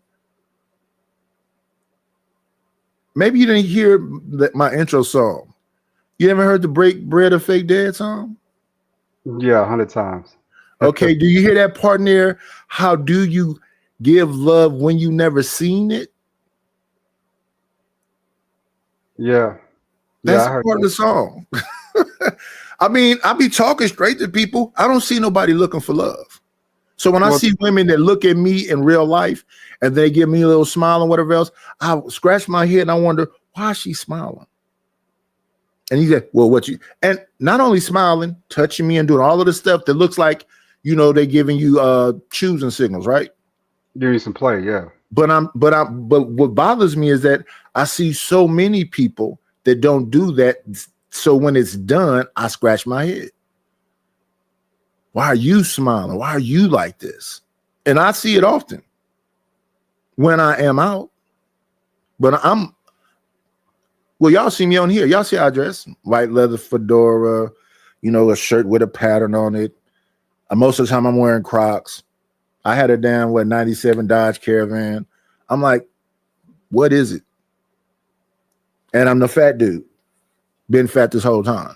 So when I hear all this stuff about fat dudes can't attract no women, I don't know where they at. Big dudes get played. Fat dudes with women. Yeah, big dudes get played, and I think that gets overlooked a lot. Big dude personality. Women like a guy who's how you say it, fun to be around, right? And cool to be with. You know what I'm saying? And big dudes kind of have that type of advantage. You know what I'm saying? They tend to be a lot more fun than, you know what I'm saying, dudes who, you know what I'm saying, might be like me, stay in shape, do this and another. So that to me, that's a cordial advantage due to just the personality and charm, right? So women tend to like that a lot more in a lot of cases, believe it or not. And some girls just like big dudes. I know a lot of girls, you know what I'm saying, that like bigger men. They like big dudes, right? You know, 6 foot something, you know what I'm saying? And they like them, you know what I'm saying, with a little bit of girth, right? Like you lift something. So whenever I hear that, you know what I'm saying, about big dudes, this, that, and the other, at the end of the day, if you've ever been in real life, you know that big dudes, you know what I'm saying, that they get love too from these women. A lot of love, you know? It's just that I don't know if we don't want to acknowledge that or not.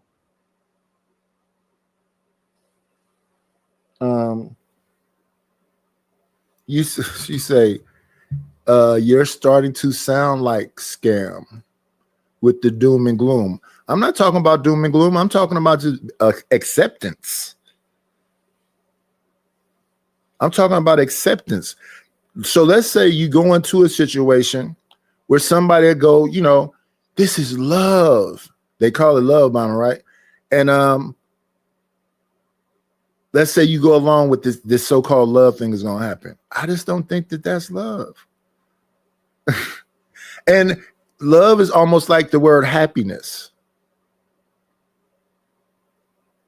People need all these like markers. Check, check, check, check, check, check. Why can't we just be cool? I like better than I like love. I like being around you. I like hanging out with you. So I don't have the doom and gloom mindset. Love just seems like duty.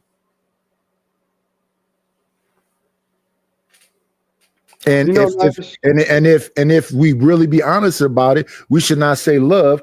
We should say, are you willing to be dutiful towards me as I'm willing to be dutiful towards you?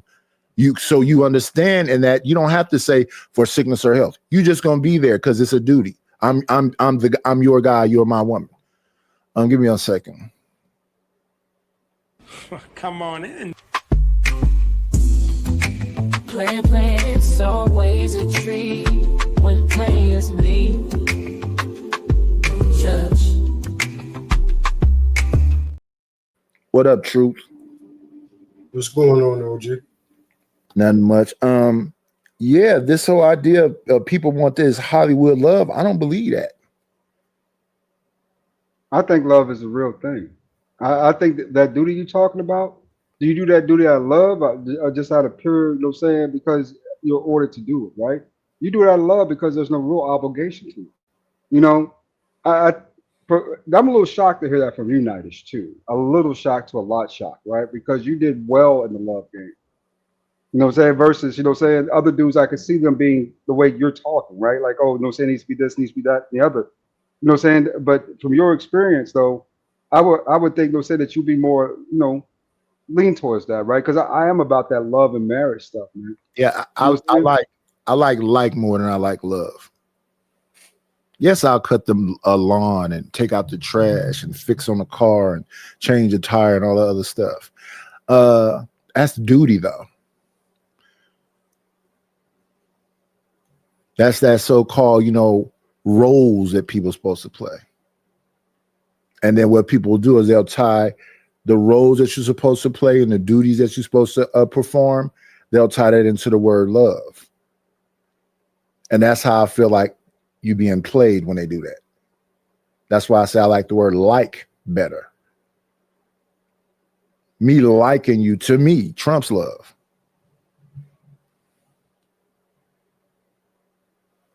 Okay, it's more of a toned down version of it, but I love my children, but I don't like them that much.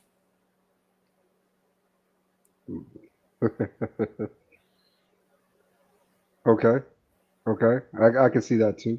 If I liked them, it would be such a better experience.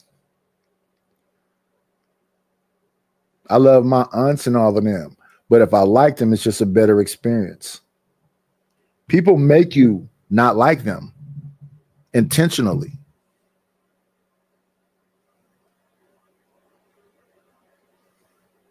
I see that too, because I've done that myself purposely. Sometimes I've done stupid stuff to run people away.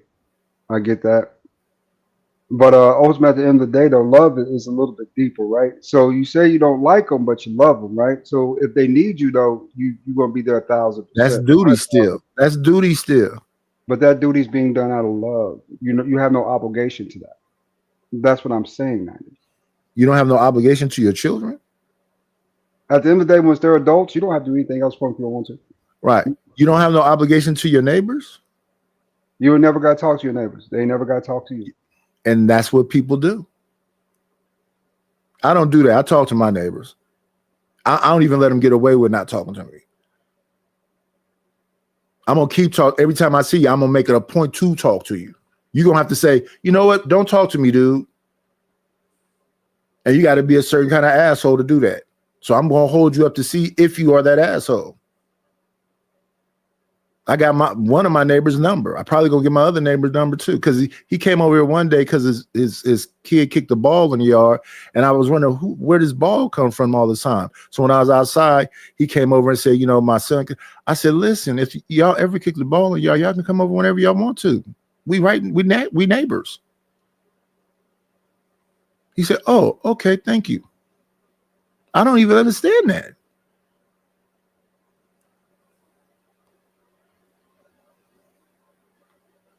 That's not being and wrap it. I like plenty of people.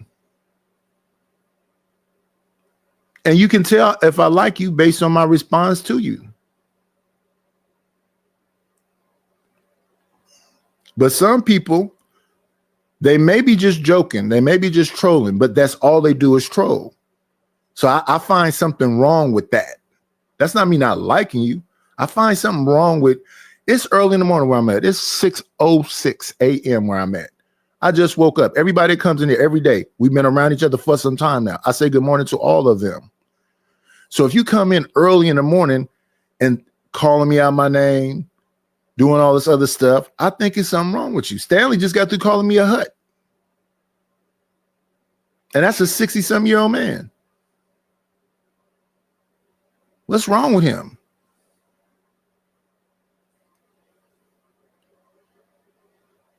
And he may be just trolling. But at 6 o'clock in the morning, I'm not really trying to troll y'all. I start this show at like 3 o'clock, 4 o'clock in the morning sometimes. I'm not, at that time of night, I'm not trying to troll y'all. There you go, Nice. It's a misunderstanding. Nah, fuck Stanley. This morning, Nice. Wow. Early in the morning, baby. Oh, man. And that brings up another topic, right? Miscommunications, distrust, mistrust, all that stuff plays a factor in this circumstance too, right? I think we're all too, how you say, wound up about each other and view each other as threats versus viewing each other as people. You know what I'm saying? I think we're all just people here, right? You know what I'm saying? Yeah. I think I have a pretty thick skin. I think Stanley has a pretty thick skin too. On those people that I hear that talk like they sensitive, cut it out. We're gonna have to listen to. You can time Vic out for 5 minutes. If he come back talking crazy, it'll be an hour before you can time him out again. We got to take a little bit of the abuse. You see, Sugar Bum just got through calling me Bubble Boy. These people be at it all the time, and we got to let them rock out a little bit. It's all right. I'll take a little abuse. I've been taking it so far. I've been everything.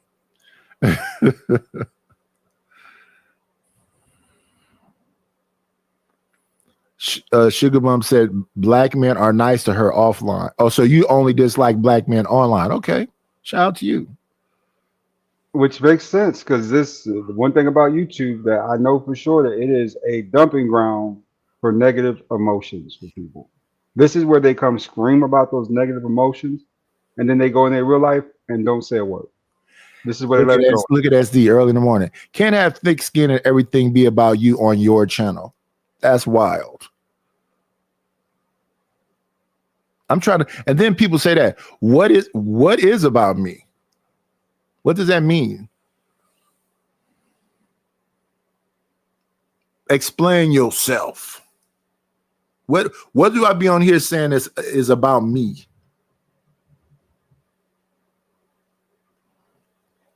Anybody?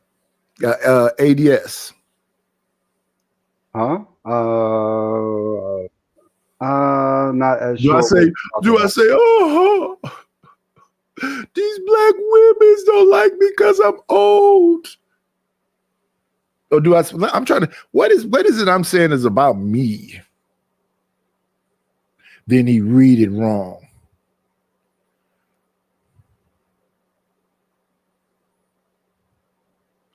Put an S on that read.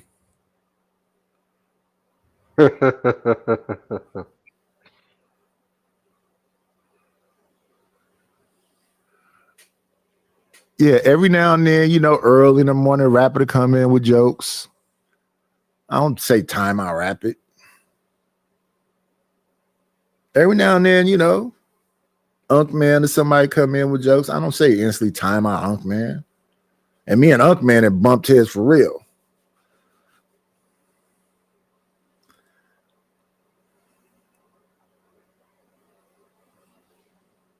Yeah, Unk Man cool.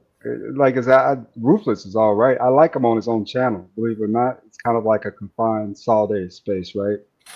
So, I go visit Ruthless, every once in a while, tell you he has a niche where the women is wrong. Yeah. It's amazing that he could talk about that show after show after show after show after show after show after show after show after show after show show after show after show after show after show. I think he just has a lot built up in him, right? And I think that's the perfect place to get it out is on his platform. You know what I'm saying? Let him scream it all the way out. Let it get him out of his heart, his head, and hopefully he can move on from some of that stuff, right? No, I think his mind is made up.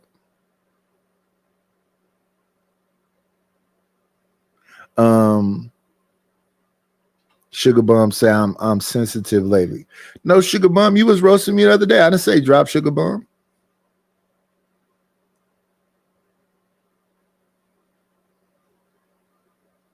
Most of the stuff I read a little bit of. I'm not trying to read every single thing people say, and that's why I miss some of it.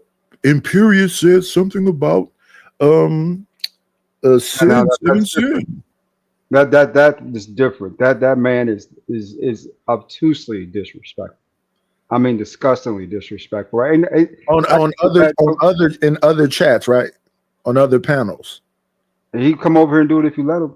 He would. Yeah, he ain't gonna do it over here because he came up here one time. I had my discussion with him. He ain't never done that over here. He disrespected Izzy on his panel. I mean, literally disrespectful. So, don't get me wrong. I've heard the things he said in the space. He's one of those people that believe in manifest destiny. If he can see it, it's ordained to be his. So he'll literally go on your channel and act like he runs your channel. And y'all let him get away with it. Nobody really. He ain't never came here and did that here. You right. I ain't never seen him do those. I had one conversation with him the very first time he came up here. He don't even come on this panel no more. He'll come say something in the chat or something. He'll see me in other chats and he'll go, Nightish, give me a hug or something. He don't do that stuff with me. And I think the reason why he don't do it with me because I don't give a damn about what he's saying. I think that they call it feeding the troll, right? Oh, look at that. Sugar Bum unhit herself from me. Oh, that's nice. But yeah. I'm not thinking of him as a troll as much as a how do you say it? An obstinate, you know what I'm saying? Or you know what I'm saying? Somebody who's I forgot the name of that word. You think he's relevant in real life? Probably not. So he gets to be imperious on here. Exactly. Like even when I see Josh looks like someone who's unhappy. And I dealt with Josh the first time he came on there too. He told me about that Asian woman he messing with. And I said, man, I don't know how you like say this wild stuff you be saying when I hear you say things in different places, Josh. You got a little Asian woman whooping your ass. So he don't really do that stuff he does on other panels over here. And I'm not looking for his answers. So I would never invite him over here to go, well, what do white people think about this? And white people think about that? Because I don't care. I'm not. That's why the imperious thing don't work with me. That's why that Ben Thorpe came here once. That don't work with me. I saw him a couple more times on Flow State and whatever else. He know it's just not gonna work on me. I don't give a damn what you think. He probably in a trailer park some damn where. Every time I see you, you look like you're in some kind of hotel room or something. Why would I give a damn what you think? Your own people most likely is calling you trailer trash or something. Yeah, and that's what I've said for years. I think we give too much precedence just to the skin tone alone, right? Versus saying the actual person and what they're doing, right? But no, you just gotta really, it gotta really be in you to really not give a damn. And I think they see it in my face. I don't give a damn about you saying the N-word, or I don't give a damn. I don't give a damn what you say, period. When I'm in the head that you just a scumbag, you just a scumbag to me. I don't even know how to fix my face and make it seem like you something important. Why are you important? And I'm not trying to elevate myself or put you below me, but why are you important? And they know that. They've seen me. So they don't pull that stuff that I see them pulling with other people. I think they pull that stuff they pull with other people because they know it's going to get up under their skin. I don't give a damn what they say. You be chilling on Tomatoes panels too, don't you? I went on Tomato panel once. You look cute. And I got into it with the dude, Andrew Wilson. Yeah. Andrew, I watched some of his stuff too. I like some of his takes, right? About marriage and stuff like that. I think he makes perfect sense. But I think he's a scumbag too. and he recognized it that day. And then when I saw the kind of pedestalizing they was doing with him, see, when I get dropped off the thing, I'm still in the chat, I'm still watching the show, and I'm just looking at the show itself. So, for example, the thing that happened with John Galt and the Be Brave and all other stuff. So now I'm on CT channel. I know CT way back from Fight Club when he made the statement about women should have little hands to be able to hold mops and do it. I remember him way back from there on Lapeef and all these other places. I've been around here enough time to think that, okay, CT is a troll. So how when somebody trolls CT, does he like take it personally? So I'm on there going back and forth with John. I guess CT and John got some kind of relationship to where it's like, just drop him. I'm like, he ain't spend no money or nothing else, and just drop me. Okay, so I understand. I'm in a place I'm unwelcome, and that's what happened on Sarah. So Andrew Wilson's up there saying blah blah blah, and some dude named Grid One spent money to drop me off the panel. And now over time, I found out that Grid One is a part of his crucibles. So people got a bunch of clicks on here. I've never been in the clicks like that. It works on here. It works on here. I guess you need to have a gang. But yeah, when I see stuff like that, I just, take my, and it's kind of happening when I go over there on Gospel of Bob. Because Gospel of Bob kind of pedestalized CT. So I get over there, I got 5 of them saying stuff. And I be saying, don't do this, y'all. Don't do this because it's one thing if you trolling, it's jokes and whatever else. But if it starts feeling like y'all just can't resist the bullshit, I'm not gonna be trolling in. Then I'm gonna be insulting. To me, I've always found that as childish, right? Childish kind of middle school behavior. You know what I'm saying? We all gonna gang up on one person and run them off a panel. That's very childish. No, it goes further than that. It goes further than that. And that's why I be trying to get people to understand. I don't mind trolling. I don't mind jokes, but it goes further than that. They're literally trying to, because they see me making some money over here. So they're literally trying to tell people, why do y'all even go there? Why do y'all sending cash apps? This motherfucker's a loser. It's one thing when you trolling me. It's another thing when you trying to stop my money. I've never over here once said, don't go to CT channel. He's a loser. Don't go to John Galt channel. John Galt talk about, he over there drinking. I said, John, you're on camera smoking weed, drinking beers and tequila. Chain smoking. You're slurring.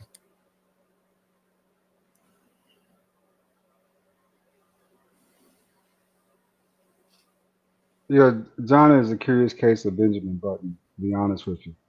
Because the brother's, he's an intelligent brother. He's very intelligent if you actually listen to him, but he always takes kind of these crazy angles about the black people and stuff like that. That's kind of weird to me, right? You know, over time, I guess he'll calm down out of that because he sees it's not affecting his viewership. I don't think it's gonna calm down. I mean, it's not helping his viewership right now. He still only got, what's it, 5, 10, 15 people watching. You know what I'm saying? Before he had 100 something, but now that's all died off and died down. So I wonder if he takes a different approach to this, right?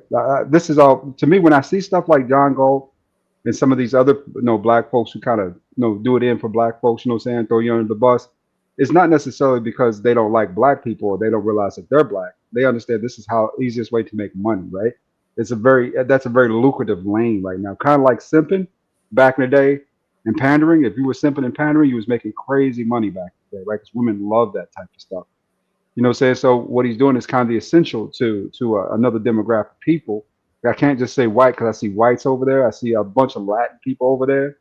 I even see a couple Asian folks here and there, right? I see a lot of different types of people over there. So I've always seen CT as kind of I would say, marketing our negativity for profit, like a lot of other people do. Well, it's successful. And when somebody that has that kind of voice says some stuff like that, they're trying to knock the knees from up under you. Because like I said, it's okay if it's John Galt saying this back and forth because I'm really talking about John. But then you're there backing up what he's saying. You have more of a voice. And then you have a bunch of flunkies. Yeah, so it's not just now. So it's not just John saying it. It's John saying it. It's CT saying it. It's Bob saying it. It's Ert saying it. It's Skywalker saying it. It's all your flunkies. Question to Ponder and whatever all them people name is. So now it's an army of people trying to discredit me. So y'all not trolling no more. Y'all trying to get y'all army to try to discredit me. And then when I say this exact thing, you go, well, don't you have a thick skin? I don't mind jokes, but you're not joking anymore. You're not joking anymore. I'm on a panel. I say 2 words, you just drop me. So then when I come back up, I'm like, why are you doing that? I'm just looking at the way people move. And then they try to say it's some similarity with me. It's not. I don't ever tell people don't support people. I don't ever go, JP is doing a stream from the toilet, so don't support him. I'll never say that. He's wearing a bonnet again. He's getting extensions put in his head. I don't say don't go. That may be entertaining to y'all. Go support him. Why be over there in the hundreds and don't support the man? I've literally said that. I don't agree with him.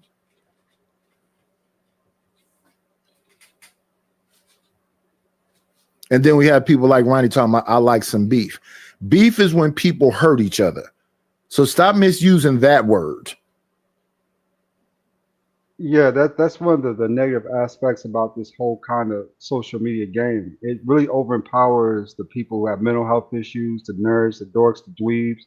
It gives everybody too much of a right of a voice. You know what I'm saying? Exactly. Versus, you know what I'm saying, kind of how you say, I don't know the word to say this word, it's early, right? But limiting that, right? It doesn't regulate or limit that. You just get all these people up here get to yell stuff, and everybody's a millionaire, and everybody's got 3 cars, and this, that, and the other, you know, right? I have no cars at all. Yep. In reality, these people, I think most of these people are actually broke. I think most of these people are getting by the skin of their teeth, and they just happen to have a cell phone they can escape to on the internet. I think that's what it really is. But it's neither here nor there, right? No, it is, you know, it is what it is. I don't think people should ever say it's neither here or there. It's somewhere.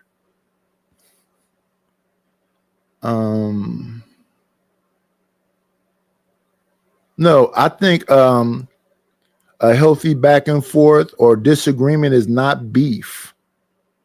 I'm not beefing with what's his name?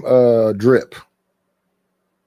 Now that dude that was talking about we in the same city and I'm gonna pull up on you and you're gonna have to say that's beef. I'm not going to Texas to go look for Drip. Yeah, it ain't real beef unless there's a threat of physical altercation. If there ain't no physical altercation, it's not really beef to me. And damn, JP been threatening people since Fight Club. You wouldn't say that in my face. Oh, come on, man, just calm down. Somebody was on there talking about, yeah, I'm in your city. I'm like, I don't care about that. Well, won't you get up and meet me up on Mac? I'm not coming to MacArthur to meet you nowhere. I'm not leaving out this damn living room. What are you talking about? And if I do go to MacArthur, whatever else, I'm just conscious of the fact of what you're saying, but I'm not looking for you. You looking for me for real? That sounds dumb as fuck. How old are you? And don't get me wrong, this motherfuckers out here, 2 old dudes the other day smoked each other. They both gone. Why they think that the bullet only go one way?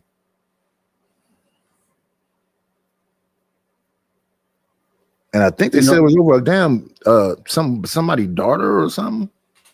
The girl messing with an old man and her daddy went to defend her, and they both smoked each other. They both gone. Now she crying, talking about my daddy was a real one. Okay, a lot of real ones is in the cemetery and in jail. That's a whole fact.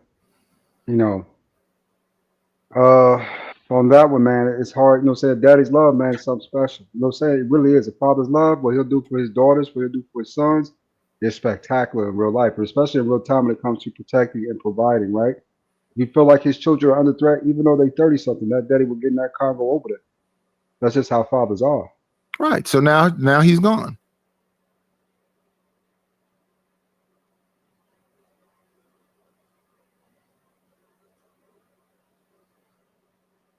A lot of time people need to be protected from themselves.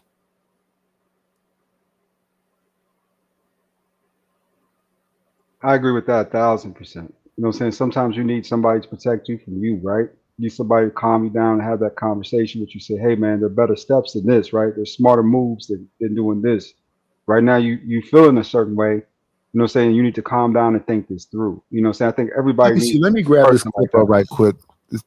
And I know a bunch of people in Oakland that died protecting some woman. This woman's talking about that's just a talking point, just saying shit. People be slow. Let me see. It's on Wig TV, I think.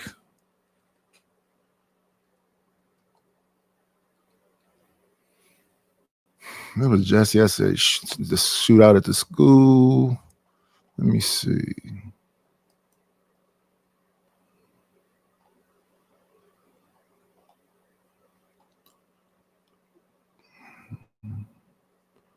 Two weeks ago, 3 weeks ago. How do you get it on days?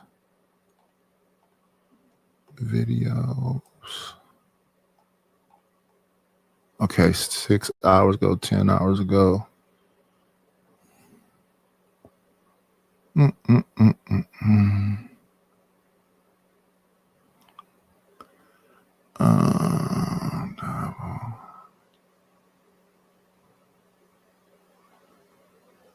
me see. Is this it?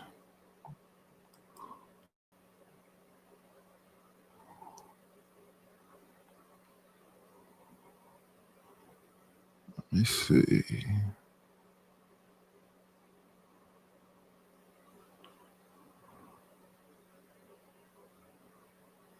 Let me see. I should see the daughter in the car.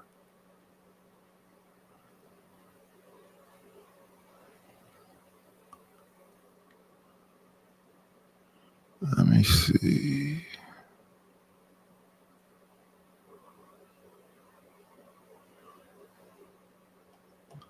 $5 days ago. I don't even think it was that long ago. Let's see. Okay. Speak. Town business.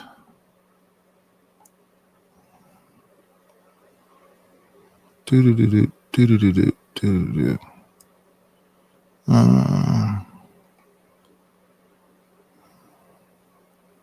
All these things is tragedies, though.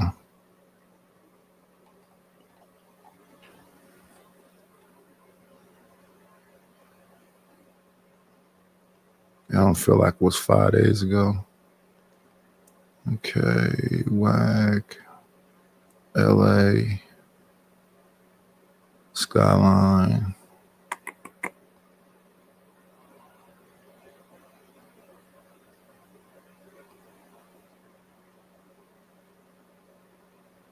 That's first Friday.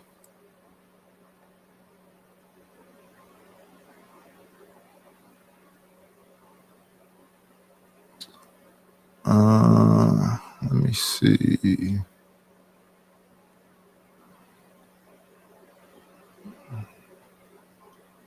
Do.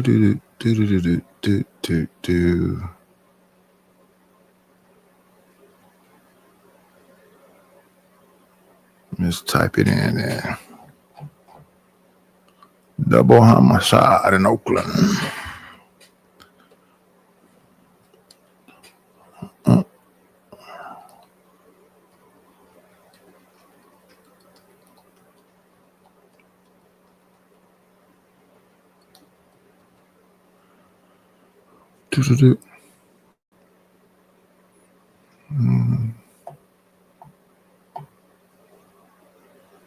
At the gas station.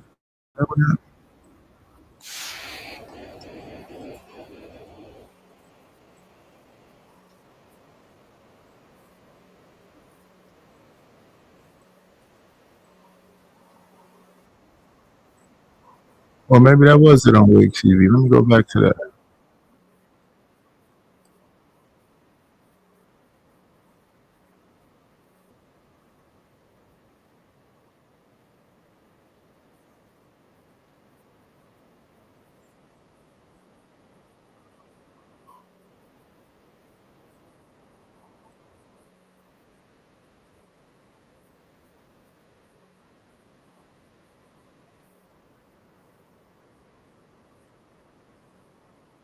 I say maybe this is the clip then. Let me see. Let's go back to the town business.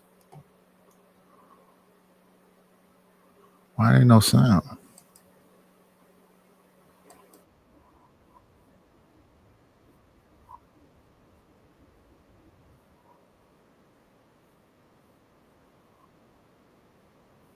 I think this might be it. Let me see. Pull it up. Stop.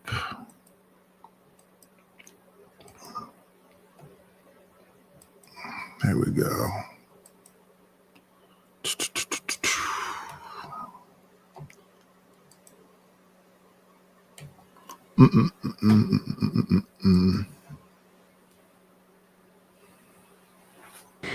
Yeah, bro. So it got ugly up there at the little gas station, right, on 9-8. If you know, you know, right? I didn't frequent the place a lot. You know what I'm talking? I done been posted over there, hella shit, chilling. You know, it be bumpy though. I ain't gonna, you know, we gonna keep.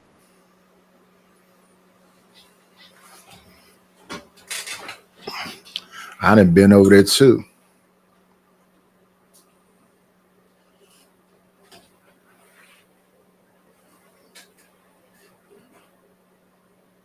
This Oakland, right? Yeah. Okay, okay. 98th and C. I don't know why you don't have no sound on.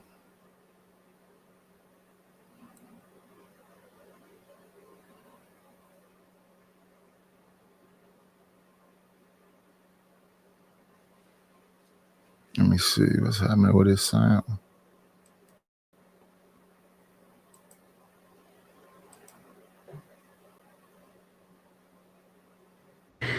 So like right, it ain't been hella like eventful, right, in Oakland. You know what I'm talking about? It ain't been hella like shootings and murders and shit as of recently. It been hella like little miscellaneous shit going on, but yesterday, bro, 2 people lost their life, you know what I'm saying? Rest in peace to them. Condolences to their family, bro, from the heart, you know what I'm saying? I ain't really got no updates. Like, nigga done been up there a lot, bro. I want them in.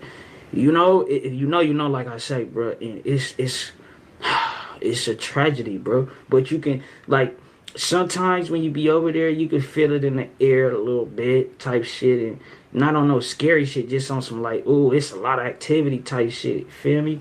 But we gonna get some details about what happened, I guess, bro, to the extent that they got for the news. 5 police are investigating a shooting this morning in East Oakland that left 2 men dead. The number of homicides is down this year when compared to last year at this time, but every violent incident still brings grief to neighborhoods and has communities searching for answers. Our crime reporter Henry Lee live at the Oakland Police Department tonight with the latest. Henry? Claudine, these are the first homicides in Oakland in about a month, a rare lull now replaced by grief in the community. A woman inconsolable after learning about a shooting that took the lives of 2 men during a confrontation in Oakland's Elmhurst Park neighborhood. It happened at this gas station at the corner of 98th Avenue and C Street at about 11:30 Thursday morning. When officers arrived, they located 2 adult males suffering from apparent gunshot wounds. Both victims died at the scene. The circumstances leading up to the shooting are under investigation. People in the neighborhood told KTVU they believe the men pulled out guns and shot each other. Oh, okay.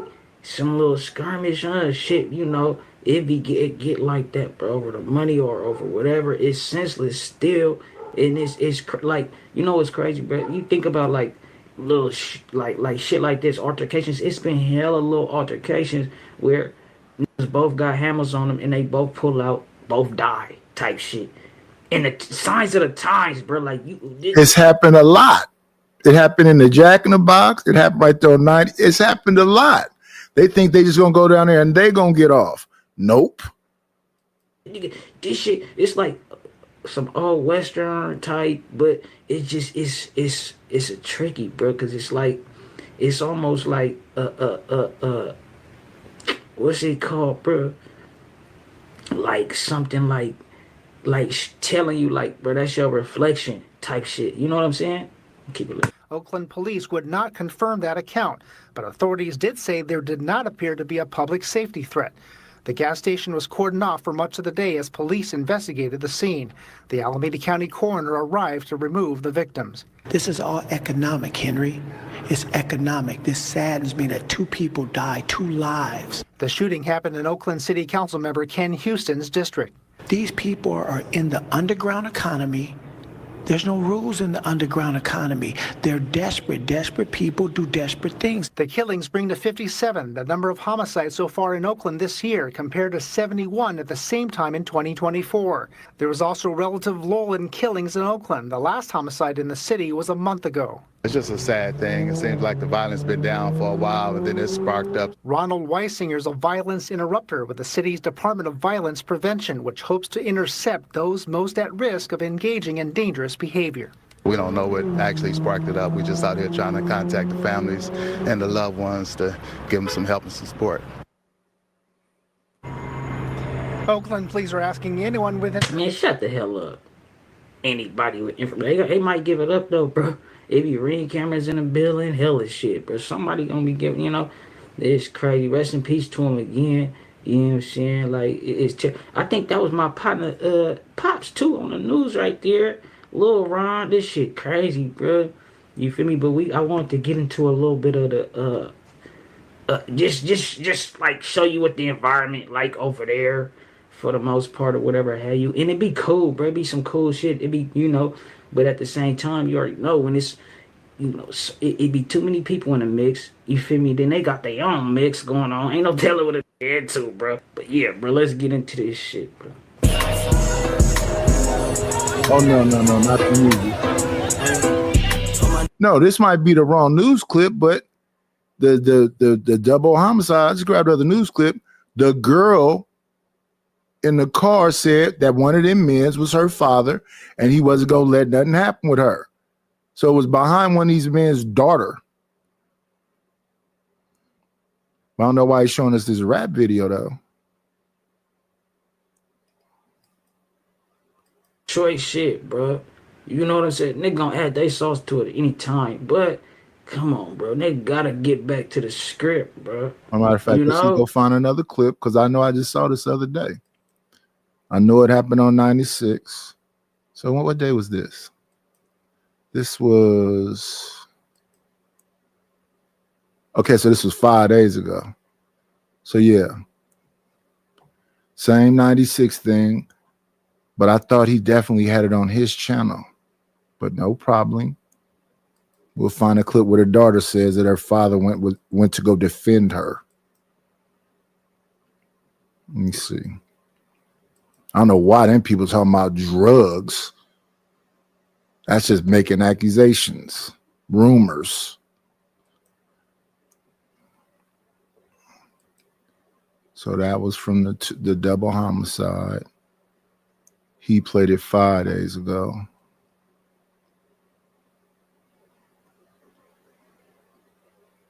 And they say this clip is from 6 days ago.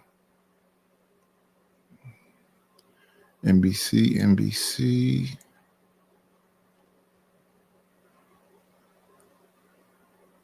Okay. This one is KTVU.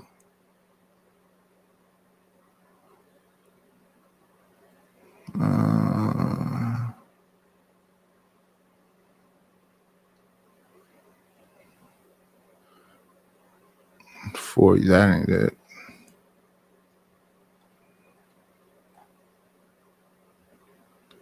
Twin. That's not it.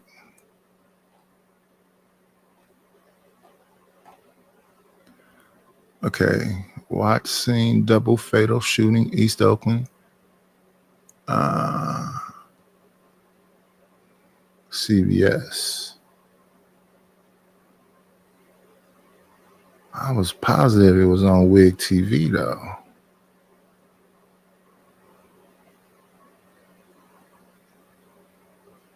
And then she said she don't know nothing about nobody dying behind a woman. The girl called her two brothers and they ran over to that man's house and went in the front door and both died that day. That was just a year ago. Okay. Let me see. That's interesting. They jumping all over the place. Month ago.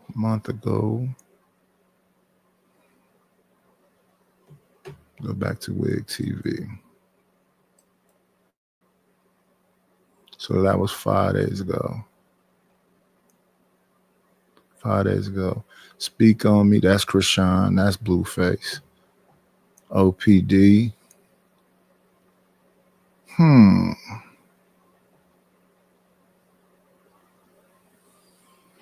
Krishan again. Skyline shooting. Yeah, I'm gonna have to find that clip. It's a bunch of dudes that's in the cemetery and locked up behind women.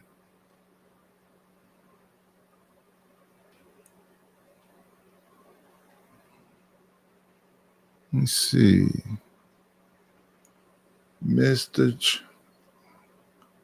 me see. That's LA. That's Oakland. That's LA. Yeah, I'll find that clip. I'm gonna help you out, Nice. Give me a second here. I'll go ahead and look up how many men die or are deleted per No, year? it's a double. It's the same issue, but they had the daughter pop up and talked about what it was about. So it's the two people that died at the gas station on 98. Only that same case. I thought it was on this channel where she said that, but yeah, it's the two men from 98 at the gas station. It wasn't behind no drugs, unless I'm mixing up some. And I'm positive I saw it on his channel, but I watched so many of his clips, I could be mixing it up. Because I don't see no other double homicides on this channel. I'm seeing stuff about Sacramento, LA.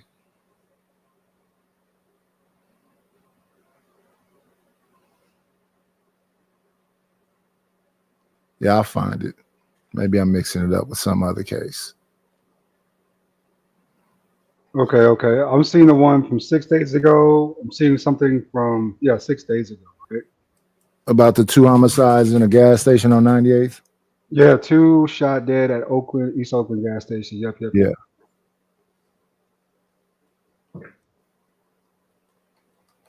Let me see if I can find the daughter's thing.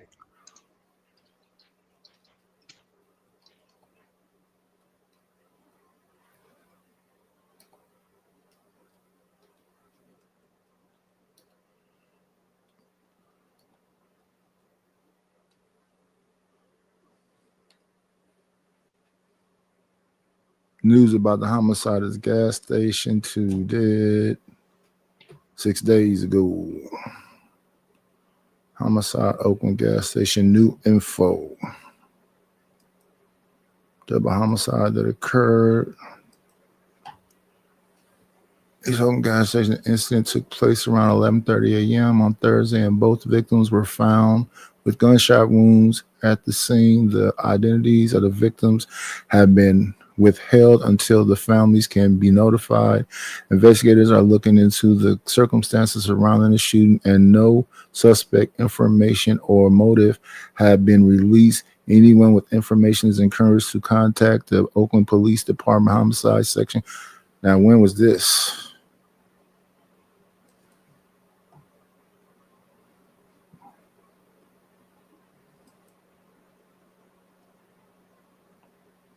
Yeah, everything is from 6 days ago. So there is no new information. I must be mixing it up. 2 stabbings and shot in Oakland. Two bystanders shot at Oakland County gas station 14 days ago. 2 injured in shooting on That's Oakland. 2 men fatally shot near East Oakland gas station. That's the same story. Yeah, maybe I'm mixing it up. I have to figure it out. I just looked at this though. 2 sentenced in killing at Oakland. 2 sentenced for killing Oakland home invasion robbery victim as he fled. Felon charge in gas station. Yeah. And then when they say the homicide, I hear shooting every night. They might not be hitting nothing, but I hear them shooting every night. Yeah, I have to figure it out. I don't want to waste the whole show trying to find this clip. True. What is your take on this, brother? You've been down there quiet for a minute. You still there? He probably stepped away. Yeah, something like that, I guess. No, man. I mean, shootings every night though, Nightish. I mean, you do, but you own the house out there though. Ain't like you're in a like an apartment or anything like that. So you kind of stuck. You kind of you stuck in it because let's be honest, selling the house, saying you might make about $500,000-$600,000. You might make even over $1 million change in this day's market, right? But then you got to find another crib, get resituated, figure that out, right? That's a lot of work. Putting it on the market and then having another Yeah, I don't think it's a seller's market right now. I think it's a buyer's market right now. You got to know when the market is in that place. And during the vid, people were selling their houses way overpriced. So now then people that want to get away from it, they can't get away from it because they're gonna lose $200,000 because they was in bidding wars. So a house that really was worth 5 was selling for like 7. Yeah, I told you I thought about moving out that way to California, to Silver City. Silver City is most comparable to Atlanta when it comes to like prices, right? Housing prices, rental prices, stuff like that. But when I went a little further out into Oakland, right? Because I was saying, okay, you know, why not be in the heat, right? Why not move out there, you know what I'm saying, where, you know, the actual real urban area where the black folks are. You probably want to be in like Montclair, Rock Ridge, Trestle Glen, one of them places. You don't want to be in the actual Oakland major. Oh. But Trestle Glen is right there. Castro Valley, all them places. It's a lot tamer.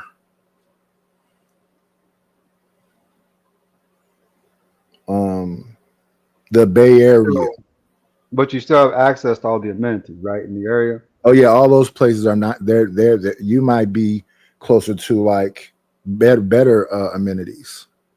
Now, a couple years ago, it was great amenities around here too. Walking distance to a lot of it. But after all the drama, a lot of like when the teams left, the Hagenberger corridor got a bunch of confusion. So the Walmart left, the In-N-Out left, the Subway left, Black Bear left. A lot of businesses closed down. Economy, or just the economy? Yeah, because when those teams left, when the Raiders left, that's a lot of money going because all those vendors and all those people used to work there. And it wasn't just the Raiders that left; it was the Raiders, the Warriors, and the A's. All 3 teams left. No, I never liked that. I grew up watching Raiders from Oakland, the Oakland Raiders. I grew up watching, especially the Golden State Warriors, and I definitely watched the A's too and the Miners, right? I don't like the point that all 3 kind of went like, you know what I'm saying, every place but up, right? They went to Vegas, which I never understood why Vegas just didn't start their franchise. ADS, what year Golden State Warriors? Yeah, man. I mean, you know, back in the day, man. What year? I was down there in 2019 before the stadium got broken down. I came back in 2022 when they actually left, right? No, I'm saying you said you was a Golden State Warrior fan. I'm saying what year? Is you talking about with Steph or somebody else? Oh, with Steph, definitely. You know what I'm saying? I didn't start watching. I mean, I love Tim Hardaway. That was one of my people. Oh yeah, But- see, yeah. I thought you was talking about like you a real Golden State fan. Run TMC, Tim Hardaway, Chris Mullin, and what's his name? The 3 Money Mitch, Mitch Richmond. Excuse me. I thought you was rocking out with them boys. No. I mean, I watched a little bit back in the day, but I really didn't start watching the Golden State Warriors until they got Steph, Clay, and Draymond, right? That's when I started kind of watching when they was actually lighting it up back in the day. You know what I'm saying? Splash Brothers type stuff. Yeah, that was the good days, good old days.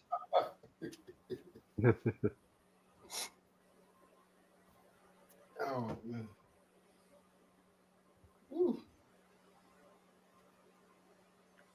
I was talking about love earlier.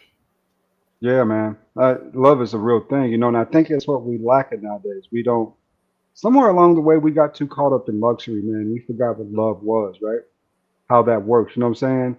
You know what I'm saying? That the bond that creates. I think nowadays we're so mechanically inclined mentally that we need this, we need that, I need this, I need that. In reality, you know what I'm saying? Not saying love covers everything, doesn't pay the bills, of course, but love will cover a multitude of sin, including, you know what I'm saying, some of the challenges and stuff like that people have internally, right? And I think we need to get back to love again. I agree. You ever heard of this word? And you know, that's one thing I can say. I learned some things on here. So, you know, YouTube isn't all bad because I was able to obtain some type of you know, education and furthering my vernacular and a lot of different other things. You ever heard this word called limerence? No. No. So we like to look at you know what infatuation is, right? Yeah. Yeah. Okay, so limerence is in between infatuation and love. It's so strong and so like you place it upon somebody and you really believe the person that you have done this to, you believe that you love them. But it's not love, it's called limerence. And I think that's where we're at right now. Like, because you'll hear people say, like, no, I do love you. And you like, if you actually know what love is, like if you ever felt somebody like really love you, like they earnestly love who you are, like there's nobody else like ADS. And they like, I appreciate the fact when you pass, there's nothing going to be nothing like you ever again. That type of person, when they love you like that, you won't be able to be fooled by anybody else coming around saying, oh, I love you. You'll be like, okay, I hear you. But most of the time it'd be limerence. It's a very strong feeling, but it's the illusion. MJ said Daryl had limerence for Lucky. Oh my God. Yeah, see what I'm saying? It's early in the morning. You people. See, I don't understand what is wrong. You know what? I don't. How much longer I got on here? 48 more days. Okay, good. I just don't understand. I just don't understand. And maybe it's me. Maybe I'm the one wrong because I don't operate and my brain doesn't function to be saying some of the stuff that y'all say. It could be me. It could be me. Let's look at the definitions real quick out of curiosity, just for the audience, right? And for myself too, true. Mm-hmm. So limerence, right, is an involuntary state of intense, obsessive infatuation with another person, characterized by a strong desire for reciprocation and a preoccupation with their actions, right? So that sounds a little bit more like obsession to a certain extent, like you're saying, right? Versus actual love. Mm-hmm. Love speaks to a characterized strong feeling of affection, attachment, and care for another person. So, do you know one thing that's missing from limerence and love? That does just stick out the definition? Yeah, to care for another person. Exactly. You know, when you actually, now I've been in love before, like I said, you know what I'm saying? Even though I didn't even understand what that really was at the time, I still knew I was kind of, you know what I'm saying, really crazy. And oh no. You know what love is when you're in love. You definitely know what it is.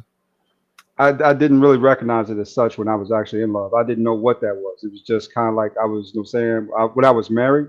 This is how you test. This is how you test the Lord ADS. Just try to leave them.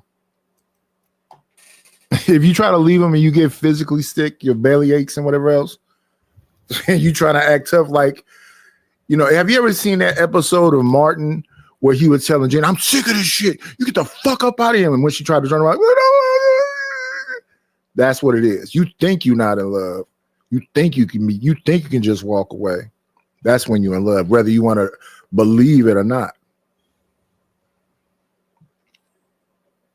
Yeah, I've been there too before, right? When you walk out and you say, I'm done with this shit. I ain't never coming back over here. I ain't never done with this broad again. And then you find yourself waiting by, sitting by the phone waiting for the call, right? If you go call me first. Well, that's better than sitting in the bushes.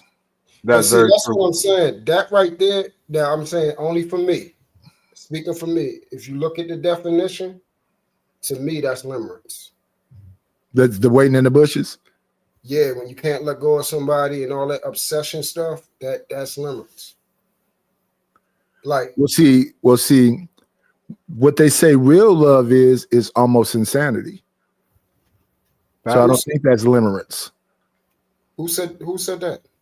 Well, read the definition of love. It said insanity? Read the definition of love. He just read it. I didn't read the definition. You read the definition of love, Lord ADS?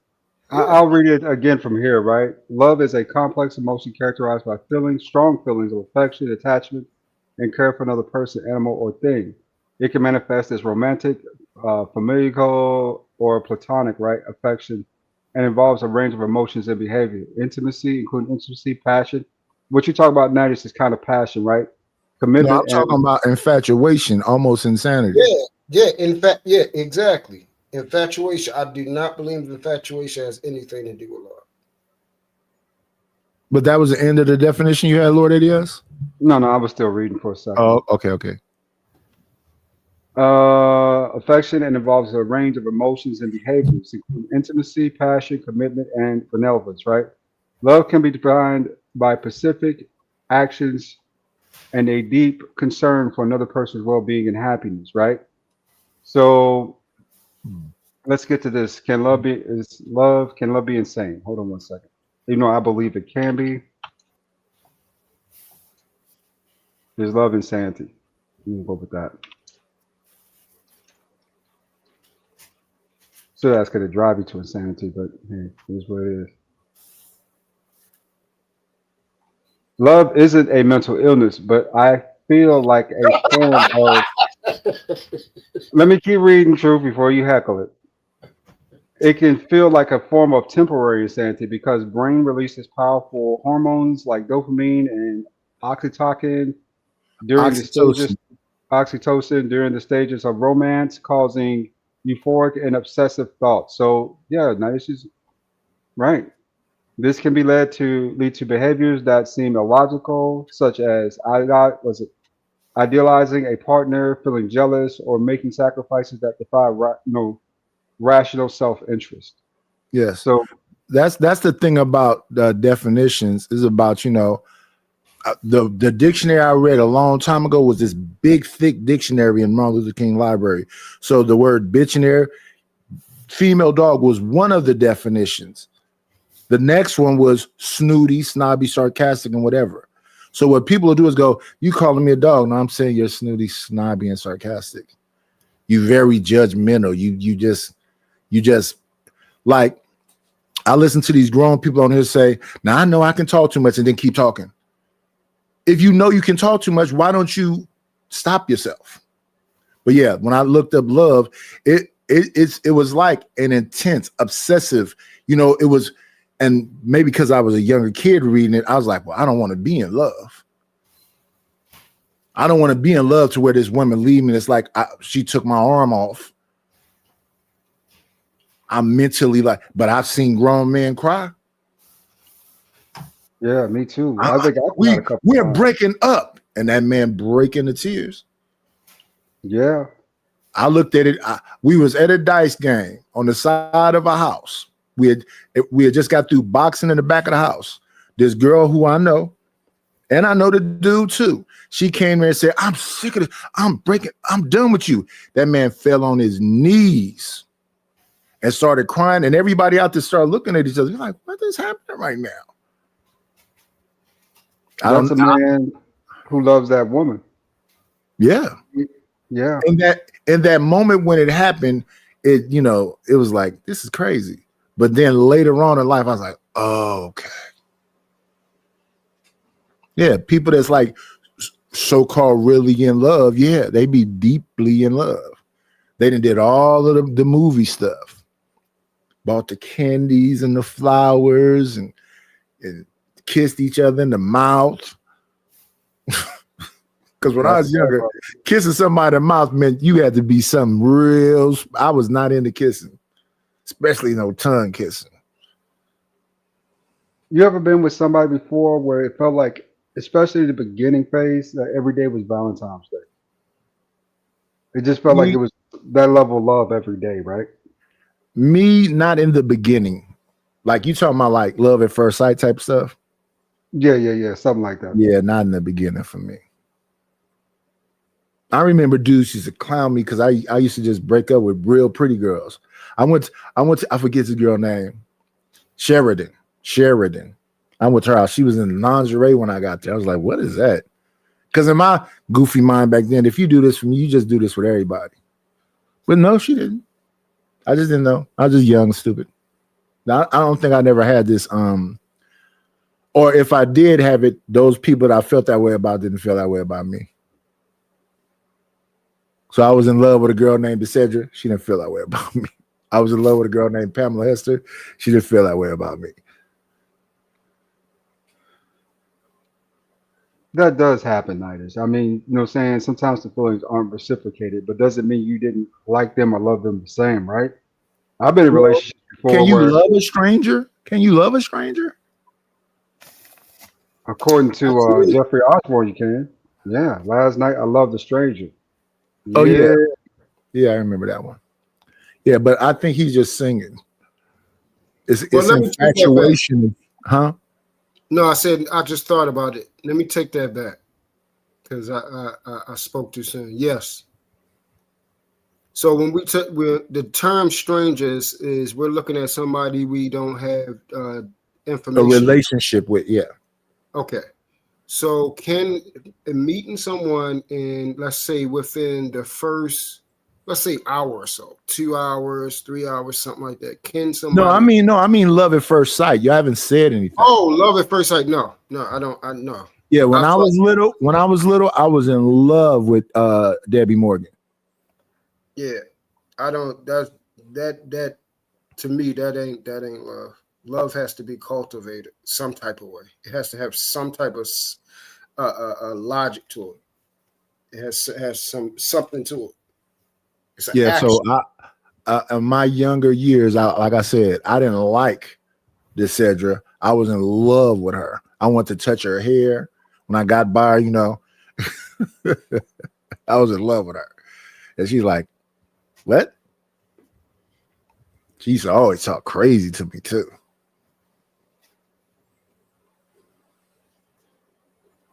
But she was that pretty.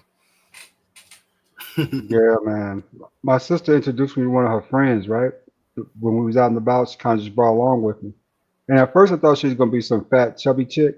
You know what I'm saying? Like, oh, geez, she would have to drag this around with me, right? Be out here with her.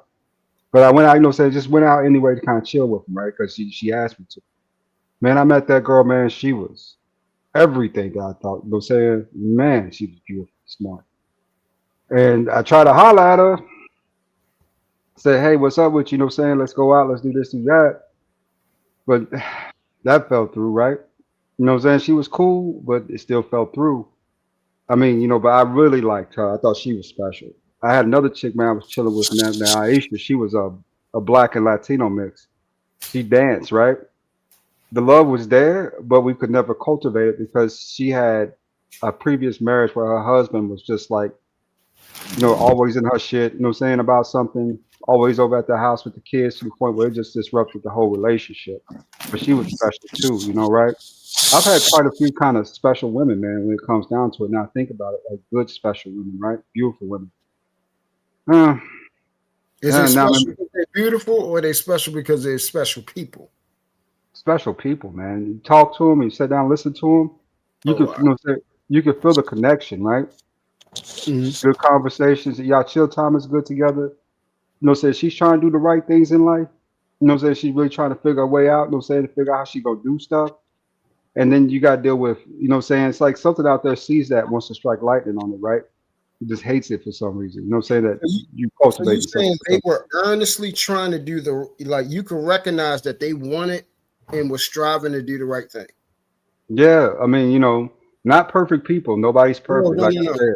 That's not what I'm saying. We don't even need to use that terminology because we already know. Yeah, nobody's perfect. Yeah, we already know that. And it's never going to be nobody.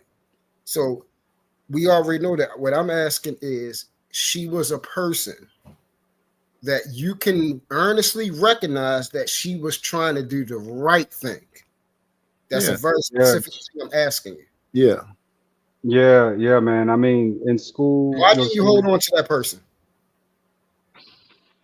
Previous commitments, man, obligations at the end of the day. Wow. It just kind of fell apart. Yeah. Those people come far few between, brother. Yep. That's for damn That's sure. why I was that right there. I recognize that because it's certain people, like, believe it or not, as grumpy as he get, he's one of them. That's why when he kicked my ass out, I still come right on back. Who, Nidus? Yeah, he's one of them. Nidus likes to pick fights. He really does. I really don't. Yes, he did. Yes, he did. No, I don't. No, I don't. No, I don't. Yeah, but believe it or not, he's one of them. It's a couple of people here. I'll say about 5 that I would say like you gotta. Those people, you're not going to get them around. You're just not. They have a certain level of charisma. They make you laugh. They get on your nerves, but you're going to have this drawing connection to them. And Like- if you have a conversation with them, you will hear earnestly they really want to do the right thing. Even if they make a mistake, even if they mess up, their intentions was geared towards the right way. Those type of people is hard because it'd be people, they'll say, oh, you know, I meant to do something right. No, they did. No, they did. And yeah, Lord ADS, all them fights I got into when they started off, you have to see the beginning of them, I think is what it is. You got to see the beginning of them. I always go, let's not do this. Nice. Yelling and I'd be like, let's not do this. Nice, you pick fights with me. Call me my brain wasn't damn predator nigga, dirty V-neck ass nigga. You know, all that light skin. That's not picking a fight. That's an observation. See, well, your observations come across as kind of aggressive, brother. You know what I'm saying? I'm a man. I'm a man. That's how men talk. No, that's what I'm saying. It's not. It don't be in malice. You up here talking a bunch of player stuff. You took a woman out last night and whoopty whoop whoop. I'm like, but you got a dingy collar. Dingy V-neck, nigga. Dingy V-neck.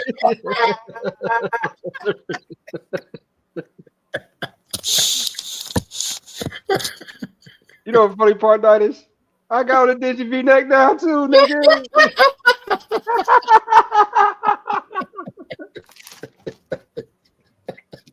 That's not trying to pick a fight though.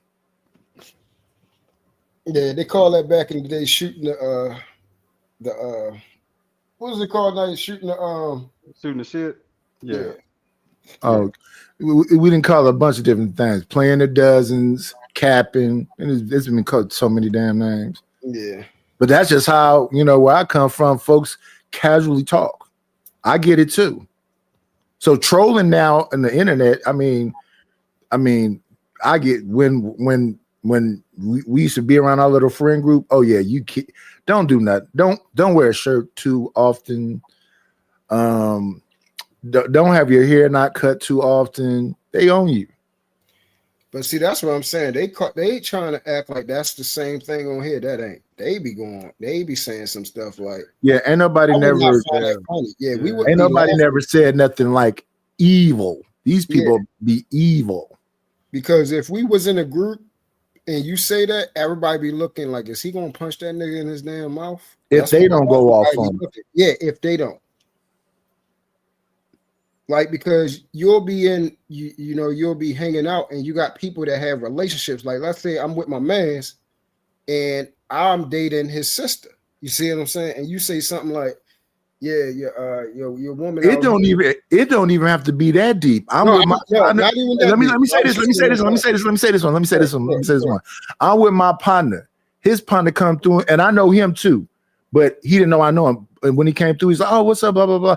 We finna go over to this place where this shooting happened on 98. So we get over to 98. A bunch of cats come running out of the park and whatever else. The dude that took us there drove off. So then, when he came back, we was like, "Why did you abandon us?" And he was like talking crazy. Stop bitching. And I'm like, "Oh man, now I gotta be bitches." And I'm like, "And you know me? Why are you talking like that?" Mm-hmm. And he kept saying something. I didn't hit him first. See? And listen what Knight said. I didn't hit him first, which means and he wasn't even talking to my partner. He was talking to me. Right, which means I did hit him. All I saw was bow. And once he hit him, I said, well, I guess we beat him up now. Yeah, I guess we go jump his ass. Yeah. And listen, the man ran off and left his car there, keys in it and everything. Yeah, like I would not dare say some of the stuff that they be saying. I know better. Even Knight is at his, I wouldn't play like, that's why I said I don't think they couldn't have, you know, fathers and grandfathers, because some of the stuff they even say tonight is, I wouldn't play with him. Like, don't you know when people been working hard their whole life, their skin and hands get tough and like, yo, if they slap like, yo, like Nigel said, it changes your whole world up. Like, you actually act right after that. That's the type of fathers and grandfathers I had. They would slap you. Yep, you get popped on the And head. don't say nothing to you. Don't say nothing like, yeah, I told you sit down. They slap you and look at you. You better not say anything. Don't even. You better not say nothing back. You better not say nothing back. Don't cry. Just let the tears come down. Just let the tears come down. Don't say no. Just go sit down and look stupid. Since you want to act stupid, I'm gonna slap the shit out of you like you stupid. That's how it is. I would not dare be talking crazy tonight. It's like, you know, people. I don't. That's why I be saying I don't think they actually been in conflict like that, like actual. I don't believe so either. Yeah. The reason why I don't say a lot of stuff is because I've been in actual fights that turn into stabbings, fights that turn into shooting. Yeah. You don't want to just start, especially you don't want to just start a fight because it ain't going to end there. Good morning, Mr. Center of the. Good morning, Ronnie. Good morning, Robert. Yeah, it's just going to escalate too fast. You think, oh, I'm just like that's like I was just talking about the damn shooting at the gas station. It just escalated too fast. That could have easily been, don't mess with my cigarette, man. What? Mm-hmm. Bow, bow, bow, bow, bow, bow. Yep. Now they both gone. Yep. It can go so. Just listen what he said. He said over a cigarette. So imagine if you say something that is actually meaningful. And they all saying, oh, you know, your skin ain't tough enough that you can't allow people to say no. Like, yo, I have never been talked like that to, and nothing never happened. Whether I got my ass whipped or they got their ass whipped. Something has to happen. Oh, yeah. It's not, nothing's not going to happen. What you think? Oh, you say this type of stuff. I'm just not going to, what's the name? You're just going to turn around like, yeah, I told him that he can suck my thing. As soon as you turn around, it's a glass bottle right there where the curb is. That's how Chia Lee went to jail. Yeah, it's a glass bottle right there. I'm going to pick it up and slam it right in your daggone head. You're going to tap your ass with it right quick. Yeah. To suck your thing? Man, you must be out your mind, bro. Yeah, Chia Lee's baby brother came over there and said something like that, and he shot him dead right there. Yeah, that's like Chia Lee got out of jail when he was a grown man. He went to jail with like 15 or something. Girlfriend, brother. You can't tell people some crazy stuff like that. Most of the stuff that be said on here. Yeah, we men, like we're actual men. And I don't understand. I don't think they understand what that term means. That means I understand. I know better than ADS and Nightish up here, unless it's something that has happened to just recklessly coming out of nowhere because you say something I don't like and say something disrespectful to you. And knowing that if we was in the same vicinity, y'all would hit me dead in my daggone face without question. I don't look at people like, oh, they wouldn't do this or do that. I seen people that you wouldn't think of, and they blew your head straight off, and they're in jail right now. But they wasn't like that. They wasn't no angry like how we think this thing that comes with the yeah. They was perfectly calm when they did it. They was perfectly calm. He walked up. The dude, I'll share a story with you. The dude Davis, that we all grew up together and went to school with. I was 18 at the time. He was 17. Brent was talking trash to him. Talking trash to him. Like really getting up in his face. Talking about, we know you not like that. You ain't going to do nothing. You will be your mother on drugs and all this type of stuff. And we telling him to chill. Not because we think, you know, Davis was going to do something. We're saying like, yo, like, why are you talking to another bro like that? 3 days later, he's at the playground. Davis went and got his cousin a 38 that we all knew where it was at. came right up there and shot Brent right through his neck, through his head, and he was gone. That quick. Damn. Just a little respect, baby. Yeah, that quick. And you're just sitting there. Now, by now, I done seen so much of this that I'm numb to it. And I'm like, okay, just need to go get away from here because I don't want nobody asking no questions. We know what happened.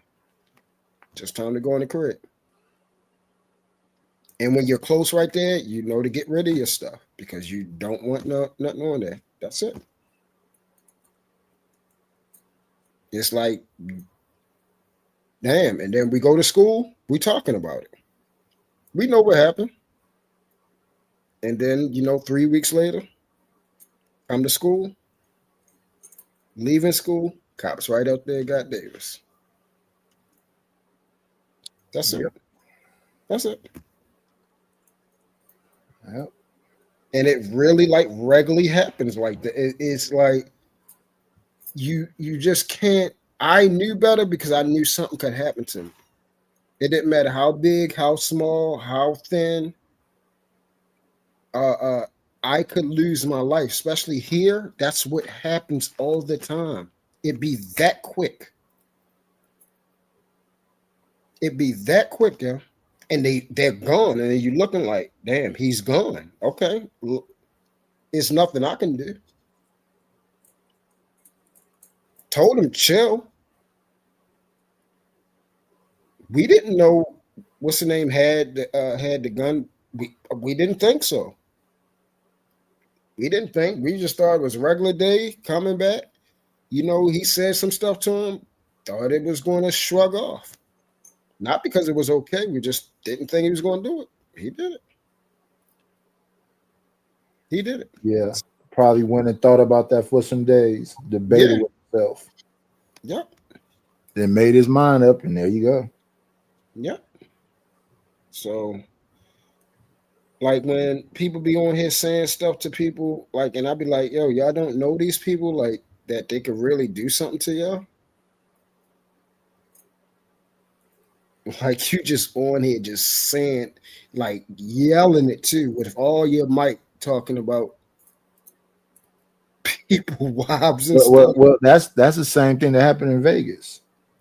He was walking, he was all online talking about he was hunting for them all day long, and they just didn't believe him.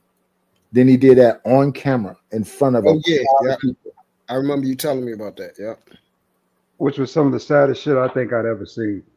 But because the husband, and she screamed, and I thought he was just gonna shoot the husband. Nope, got them both up out of here. Yeah, man, that was some sad shit. And it really was hard to watch. You know what I'm saying? Tell me. Now they said that they love that she stuck around when she could have ran. She stuck around with that man. Yeah, even though a guy had a gun. Yes, he didn't think he was going to pop her. I'm trying to tell you, when you think something can't happen, that's when it happens. When you're not cognizant of your whereabouts and you're not have environmental and situational awareness. I always told my woman, listen, I get shot or something, do not stand there. Get the out of here. Out of here. Run. For truth. She didn't care. She was so concerned about him, she wasn't even worried about her own well. But that's what I'm saying.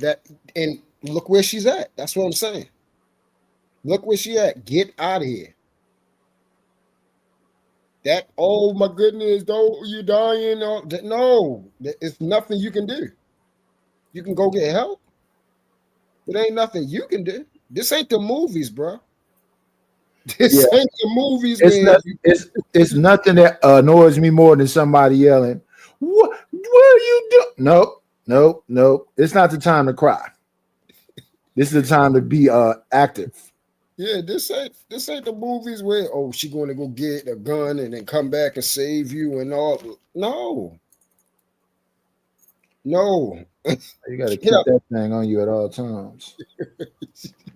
Yeah, I mean, it's definitely not a movie. This shit ain't scripted for real. It's a Janet Jackson song.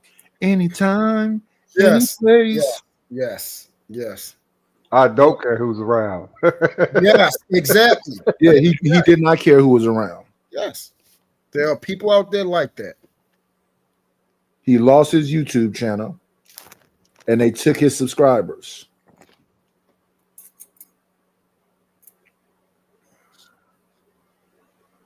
So just how about we just don't disrespect each other and call it a troll? Because that's the new term. Oh, we're trolling, but I'm saying the worst stuff I could think about saying to you. And like I said, I could be wrong. Like maybe it's me. Maybe I need to learn to say the worst stuff I could think of possible, and go along to get along. Well, it seems to be acceptable on here. Ain't nobody banned them off no channels or nothing else, and they do it over and over again. They do it repetitively. Right. I'm sitting over there looking at him one day, and of course, Unlikely come up there and he just snaps. Mm-hmm. And I saw him be so calm. I was like, oh, okay. That's strange, but hey. He didn't ban him. He let him come back. So, I mean. Yeah, Hemp is definitely one of the more doper personalities in the space, man. I can sit back and watch him for a little bit, but when they get into his intense, P&D conversation, then I usually go someplace else, right? Because I ain't about all that tense, this, that, and the other. But him personally, to me, is a really cool cat. He's straight.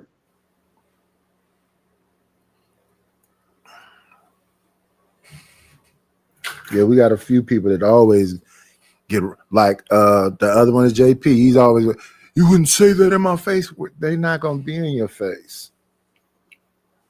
Yeah, that's all performative, though. That's all performative. Wait, I've seen it do it. I've seen him do it with so many people, and then they, I guess, have conversations and squash it. Yeah. Why say it? Why say it? That's the thing I don't understand. Like, how are you gonna score? Like the people that said the most rudest stuff, like that type of stuff to me, there ain't no squashing it.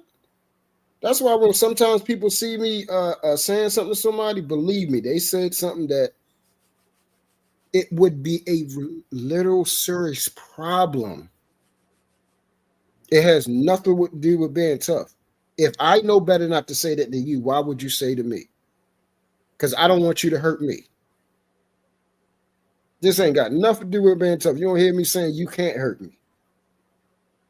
I'm saying you're saying something that's going to make me react, regardless whether you hurt me or not. That's the whole point. It ain't like it's going to, because I'm reacting to you, it's going to go my way. See, I've been through enough to know better that it's not going to always go your way. But see, I don't have a problem with that because respect goes a long way. And people Well, that's what that dude said the other day when dude made that diss song. He said, instead of dissing us, just come outside and let's die. Yeah, I mean, if you're going to do, if you're because that's exactly what happened on 98 the other day. One of them dudes thought he was just going to shoot, and it was going to be okay. That's how they thought. I got my thing on me. I'm finna shoot. I'm going to. It's like the old West. Quick draw. Quick draw McGraw. Damn quick straw. and they both drew and popped at the same time. And I don't understand why that wouldn't deter people. It's not always going to just go whatever way you thinking. Especially where these songs go. I got close up on him like a selfie. So you getting that close up on somebody with a weapon?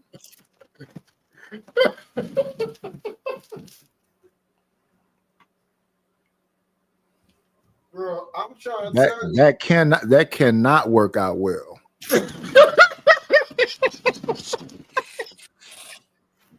See, ADS, people don't understand why I be laughing at this stuff, man. I just know why I be laughing at. I mean, you from Baltimore, Truth, so I'm quite sure that you got the real life experience, not just the the video or the media or the movie experience, right? You've actually seen some shit. So Yeah, you know what I'm saying? bad here, man. It's very, very bad. It's nasty. It's just it's just ugly. We just got too much just wrong here. Like it's literally nothing good here. We got the Ravens, we got the Orioles, but other than that, this, like I talked to so many people in here, they said they walked through, they came, they rolled pat through here, they stopped in here. They said they never will come through here again. This is just it's just an ugly place. You got to find really specific spots where it can be beautiful. So you got probably like 10% beautiful, and the other 90% is just nasty. And then people just they just do the worst stuff to you. Like you could be walking down the street with your woman, you're not even doing nothing. And just to see if you're going to react, they're going to come up to you, seen it so many times, and disrespect you in front of your woman. And then when you say something, they're going to beat the shit out of you then too. Yeah, we have ebbs and flows. The 80s used to be like that. I think it's back like that again. Yeah, like it's just violent just to be violent. Yeah, like, just violent just to be violent. Yeah, so you beat the dude. The dude is just responding because he's just trying to, get you to stop disrespecting his woman. So you came over disrespecting his woman, pressed up all on her, feeling up on her, and he just trying to get you off of it. And then 2-3 guys just really beating the shit out of him. Yep. I mean, really beating the shit like bad. And you just looking like damn, like wow. And then after a while, it goes away. You're like, well, another day. Okay. Pretty much. It's because there's nothing you can do. They're gonna come right over here and whip you. Oh, you got something to say? You want to beat the shit out of you too. That's why I said I ain't walking around here like I'm talking. I'm just saying, like for certain things, it's a response for it. It's a response. And that should be naturally in you anyway. Yeah, as a man. That's all it is. That's why I know better not to say nothing, because I know that a man can respond on me like that. And I don't want to be responding. I don't want to be hurt. I don't want to be shot. I don't want to be killed. So and these folks is making that like a video game now. Yeah. They calling people trophies. They saying you points. They saying they up the score. They just do. I mean, they don't give a damn. Let me see. Let me get this.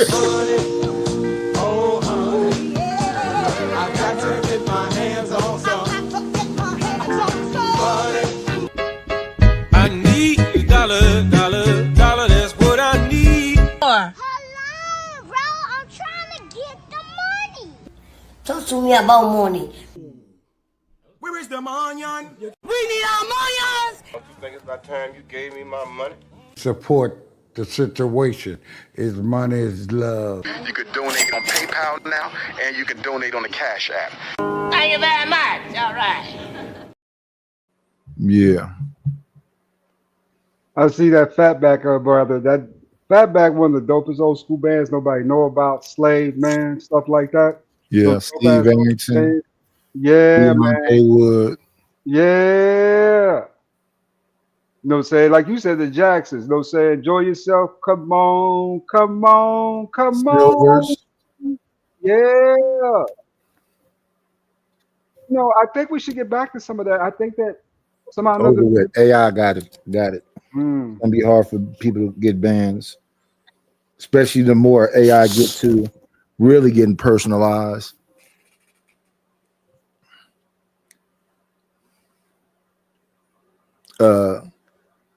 Like folks be talking about, can you make the voice sound like Johnny Gill? I'm sure there is a generator that does that, but that's not the generator I use.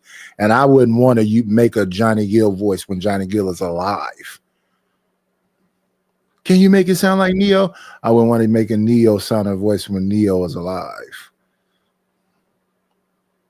Yeah, because that could be, I think that encroaches upon copyright infringement, right? Using a voice in that manner. Well, they're using it. You see all them Tupac Sorrel videos. Tupac walking with Martin Luther King or walking with Bob Marley or with Elvis. They just got through asking his brother Mo Preem the other day how he feel about it. He said he don't like it. And if they're gonna do it, give him some money. Get a family some money. But people don't. I don't think people paid attention to the contracts they signed.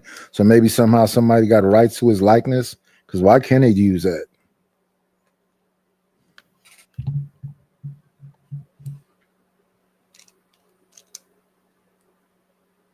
Yeah, man. It's you know, they really and this is, you know what? I'll stay on mute about that because I know it's gonna be a lot of disagreements about that. I work in the field, right, with AI search cognitive. Mm-hmm. And with the audio piece of it, right?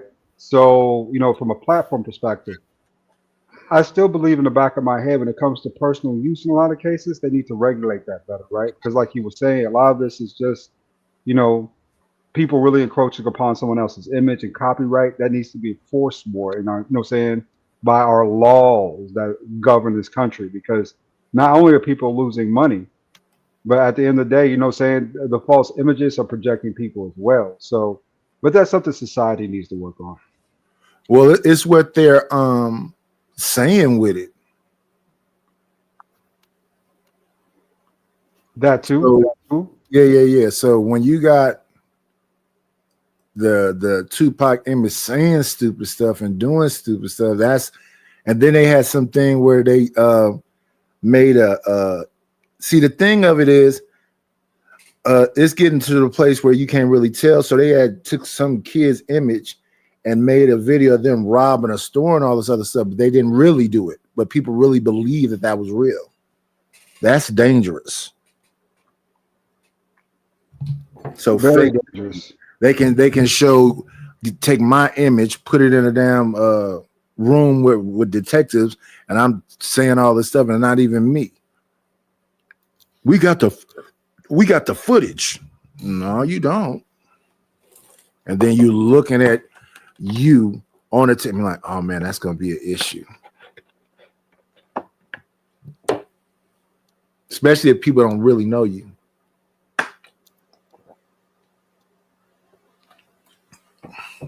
They had Tupac giving a whole speech about if I would have made better decisions when I was alive.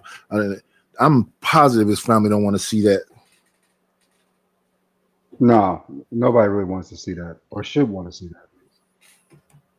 But that just shows you the level of rudeness of people. What would make you even make something like that? Then he's like in the WWE thing, he's in the ring. It's him and Aaliyah and DMX. It's just, hey man, people family got to see that stuff. Because I'm sure, because people are insensitive, they all gonna tag somebody that's in that family and say, "Did you see this?" Why are you tagging them for them to see it?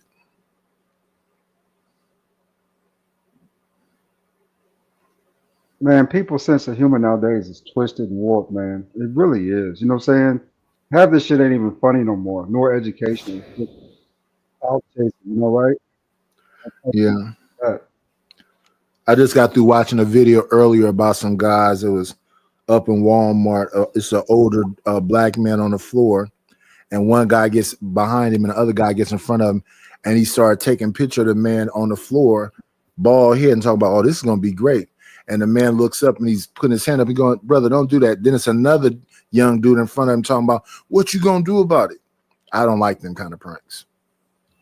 It's a bunch of them I don't like. The ones where they go in the hood and they had a fake money on them and the fake jewelry on them, walking in this on this street where everybody's like, now we're gonna videotape me playing games with fake money and jewelry while these people grab me up. That's just don't make sense to me. But it's plenty of OG. people. Yep. You want to see? I see an old picture of me and my daughter when we won the championship. I mean, she won the softball championship, won MVP. I'm sure these people on here want to get a glimpse at you. I don't know why. I give him a little bit. You putting it in the back? I see Mhm. it. Mm-mm-mm-mm-mm-mm-mm-mm-mm.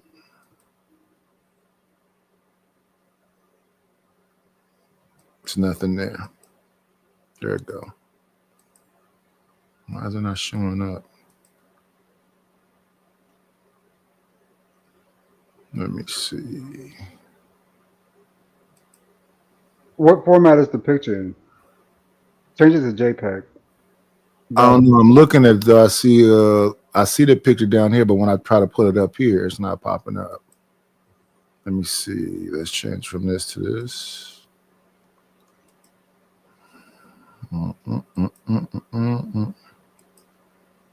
You can paint a pretty picture, but you can't predict the weather. Yeah, it's a picture from my Facebook.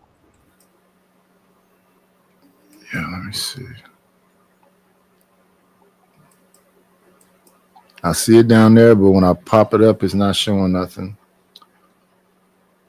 I don't know why it's doing that. Try to take it down and bring it back. I'll kick it.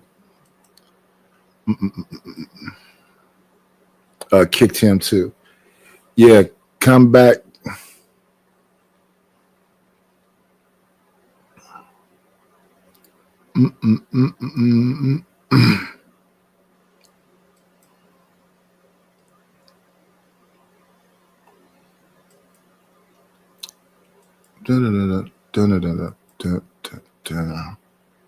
It kicked you too, Truth. You just got to come back. I was just trying to drop the picture so you try to bring it back. I'm thinking about sunshine on the moonlight, on a good time. Blame it on the bookie. Tum tum tum tum tum tum tum tum tum tum tum tum tum. Dum dum dum dum dum dum dum dum dum dum dum dum dum. Dum, dum, dum, dum, dum. My baby's always something. I ain't heard the song in a while. But you know what I'm saying? Don't She's blame it on always the talking when moon. somebody else is talking, rubbing lies, telling lies and rubbing shoulders. So you call her, you'll be always lying, nothing, seeing that's crying. You want to be starting something. Said you want to be starting something. It's been a long time since I listened to it too. Yeah. A great song back in the day, though, man. I love MJ back in the day. He was really good. You know what I'm saying? Great listening, bro. Well, but I would say everybody was. I love What you mean? I'm saying I can just go on. Gap Band, Kool and the Gang, Earth, Wind and Fire, Parliament Funkadelic, Frankie Beverly and Maze, LTD, Confunction, what's the name? The DeBarge, the Silvers, Lakeside, Commodores, all just everybody I would name. Curtis Mayfield, Isaac Hayes, Barry White, Stevie Wonder, Ohio players, Boosie Collins, all of them, everybody, cameo, everybody, yeah, everybody, the Whispers, Spinners, everybody. That's why I just say everybody. Lakeside, everybody. Otis Redding, let's not forget Otis Redding. Let's not forget That's Otis Redding is way before the 70s. I'm talking about in that groove we was at. Oh, okay. Fatback, in that era. Steve Arrington, Slave, Stylistics, Dramatics. I'm talking about right in the 70s. If you're going way back to Otis Redding, all of them too. Yeah, Temptations, what you call them? It's I can't think of no real bad ones off the top of my head. I mean, Brothers Johnsons, they was dope. You know what I'm saying? Back in their day, you know, Stomp. That's the 70s. That's still the 70s. Yeah. So that's what I'm saying. Almost everybody in the 70s. That was probably the best musical era in American history. You know what I'm saying? Besides no, 50s, 60s, 70s, 80s, 90s. I can name a whole bunch of people in the 80s and 90s and early 2000s. I'm not a big fan of this is just me personally, but I've never been a big fan of 90s kind of music. I always thought it was too hypersexual or too hostile, right? I'm not a big fan of R&B either. So that's just me though. Now, funk and soul, I can get with some funk, I can get with some soul, right? But say So R&B music, Anita Baker is the 90s, right? late 80s, early 90s. Right. Mariah Carey is the 90s, right? Yeah, she's definitely 90s. R. Kelly is 90s, right? Yeah, he's definitely 90s too. Let me see who else is that. New Edition 80s, 83, 84, man. and 90s. Yeah, some of 84 that they music. was singing Candy Girl. They was little kids. Yeah, Candy Girl, Mr. Telephone Man. Then they worked up to Belle Biv DeVoe. Then they went back together again with Can You Stop the Rain? You know what I'm saying? So they was off and That's on. the But 90s. yeah. Jodeci, Not a big fan of Jodeci, but that's 90s. Jagged Edge, I like two of their songs, but that's definitely 112. one or two songs, definitely 90s. Cupid doesn't lie, but you won't know unless you give it a try. Yeah. That was some good stuff there. But all in all, I mean, when it comes to album for album for album for album for album, I really can't listen to a lot of those whole albums from R&B. To me, it's just too, how you say, too emotional, right? For my taste. You know what I'm saying? I like the kind of upbeat stuff, like funk. You know what I'm saying? I like to keep things on top, right? Soul, stuff like that. You know what I'm saying? I just thought that was just a better brand of music.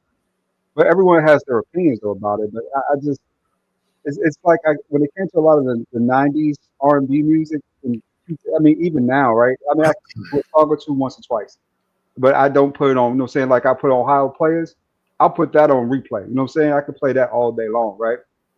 Versus a Jodeci, I can listen to them about 10, 15 minutes, and then from there, I just get bored with it and cut it, you know?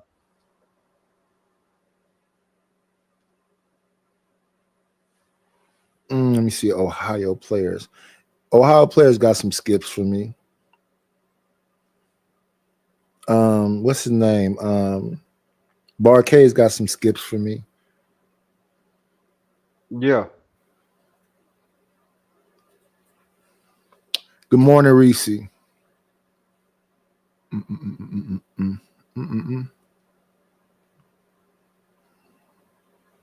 Yeah, so you got to build an audience all the way back up because I guess folks aren't seeing that I'm over here now.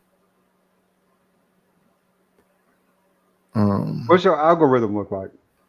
I don't pay no attention to none of that.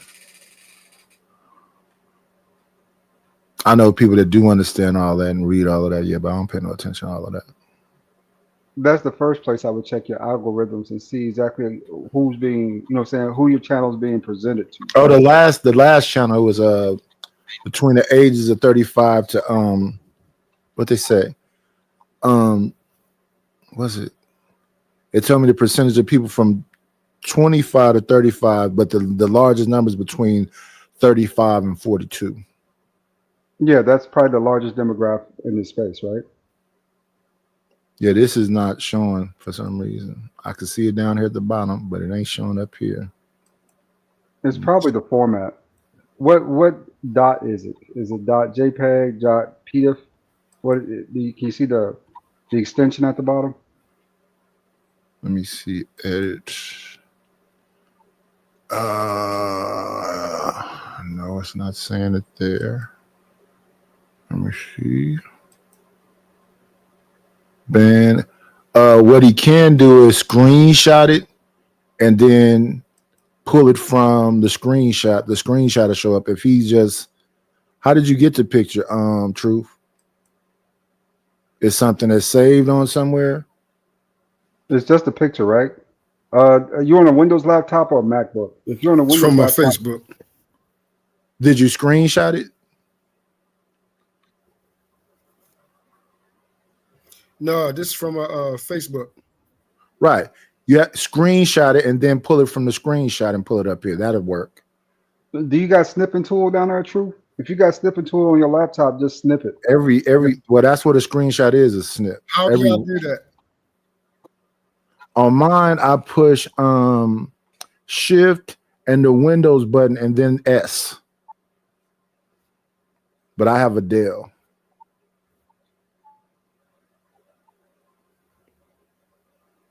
Shift the Windows button and S.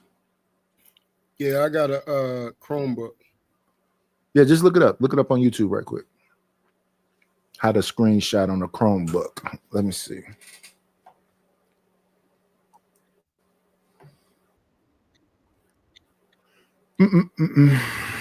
How to screenshot on Chromebook.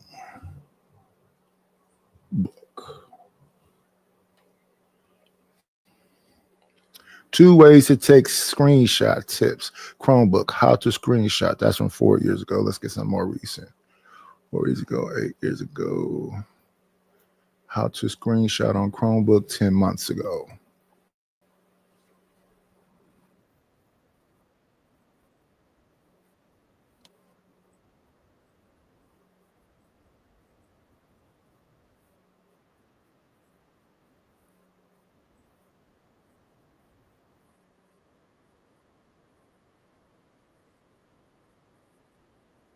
I want to highlight a couple comments. Give me 1 second. Why you want to highlight them? Why not just respond to them? Mr. Center of the World. It's crazy how I be as No, they have to pay for their comments to be read. Why not just respond to it if it's something that's bothering you? It's not really bothering me. It's just an example, right, of what we've been talking about. How people use sort of, saying YouTube one way, and then in real life it's a total different way, right? So it's just an example of that. Like he said, on YouTube he allows, saying whatever. Yeah, don't read it though. He hasn't paid for it to be read. Okay. I mean, if you want to respond to it, you can respond to it. If we can see what it is, I've been stopped paying attention to it. Too many sentences.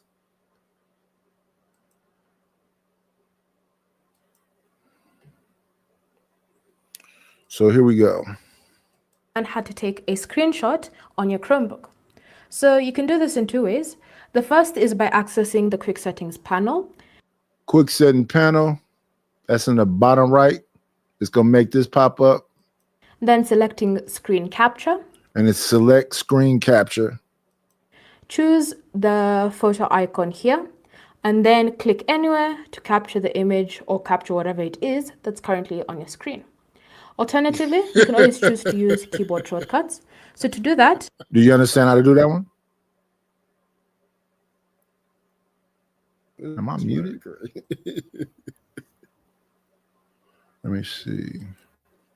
Oh crap! Now this is almost 11 o'clock, brother. I gotta drop. Thank you for having me. You want to simply press on 3 keys at the same time. You want to press on Shift, Control, and then at the top you should see this square icon right here with lines following after it. So you want to press on those 3 keys to access the screen capture menu on your keyboard or using your keyboard. So let's try that.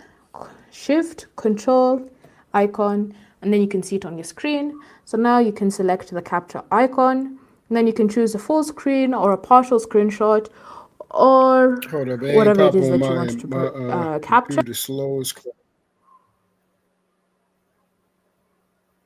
Well, it seemed like the easiest way to go to the bottom right corner. The first way is the easiest way. I gotta do OG. I gotta do. You breaking up. All right, take care, ADS. Let me see. Give it a try. Ain't no doubt about it.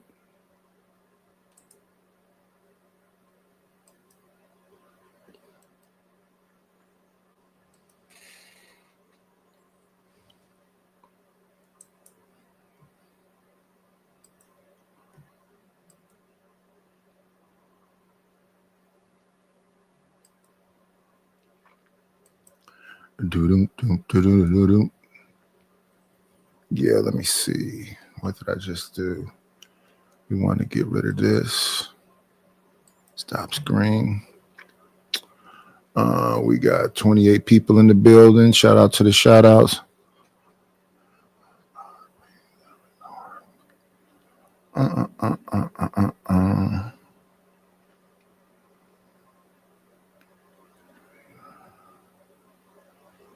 Samsung Chromebook.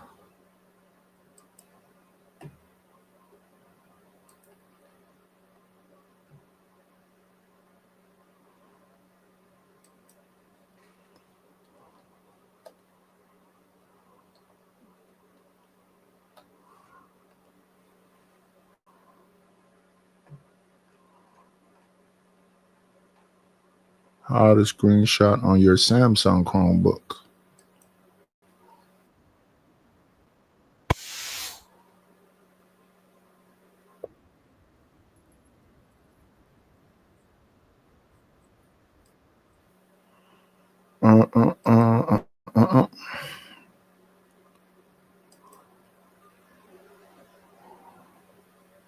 Let me see.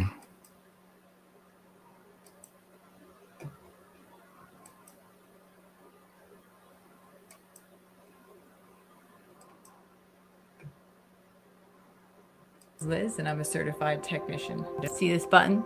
Let's close up. This button right here that looks like a camera, that's essential, but hold up. There's more information you have to know about it. And if you find this video in any way helpful, like, share, and subscribe. So I hit the button, the screen goes gray. With my mouse, I select a section and hit enter. Then the photo will appear on the side. Sometimes it doesn't though. So where's the photo? Well, if you go into the file and then you hit downloads, which is kind of a weird spot for it, but that's where it appears. Next thing, if you say, hey Liz, I don't have that button, that's okay. Some people don't. Click on the side on the right and hit screen capture, and you can do the same thing from 1A. So there you go. That's a Samsung Chromebook. Hello, Myreed.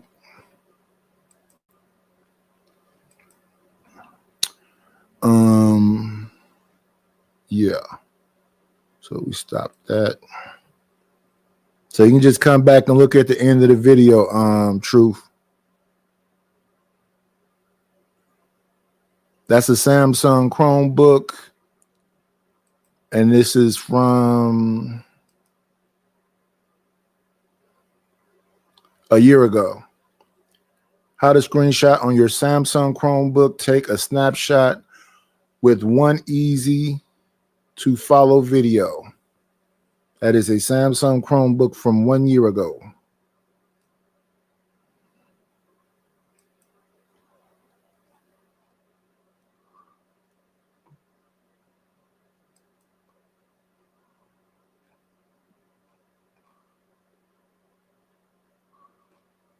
Eight years ago, 4 years ago, 5 years ago.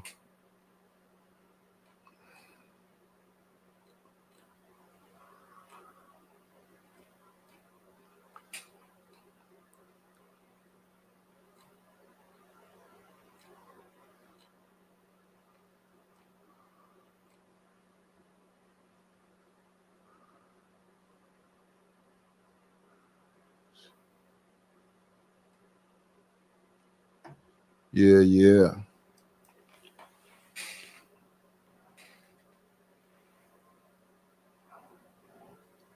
Yours is 5 years old. Okay.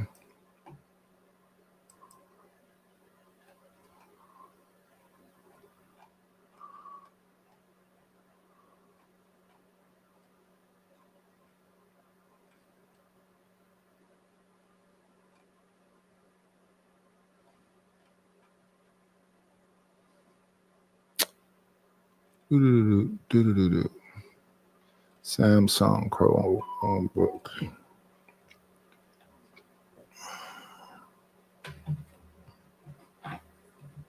Cupid doesn't lie.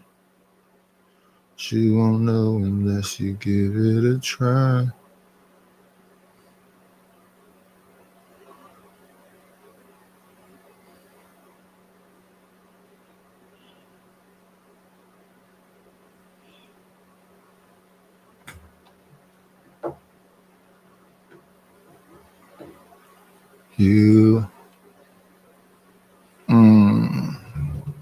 Chromebook Plus Samsung 8 years ago.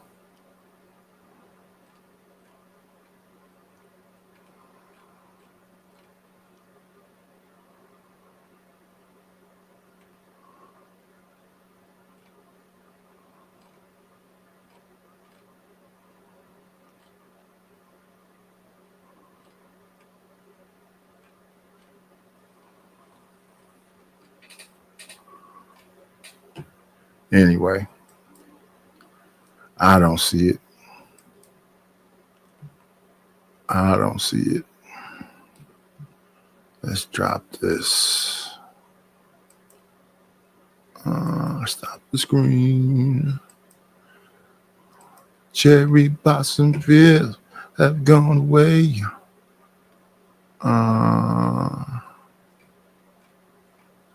Samsung Chromebook from a year ago.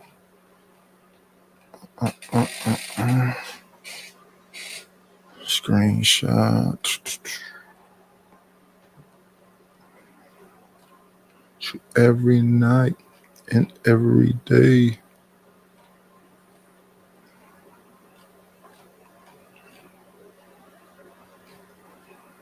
Galaxy.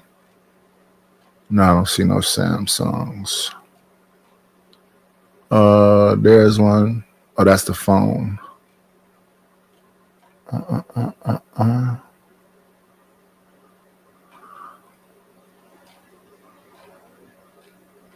I very specifically put that in, but yeah, we're not going to know these people.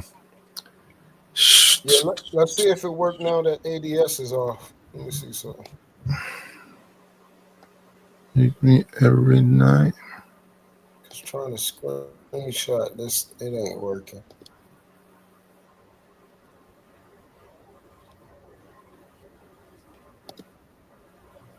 Every day I'm sugar free.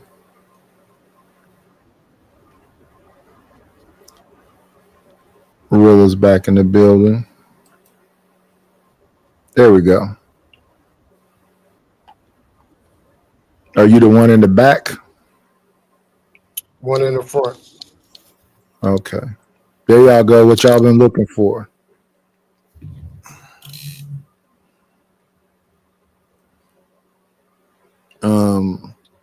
I think Rilla said you're a Puerto Rico. Huh?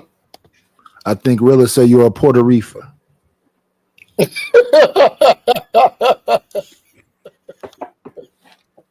He get on my damn nerve.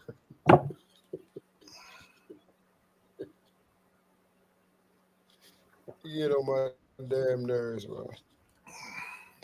Damn ADS. He said the reason why the picture wasn't working because you was up here.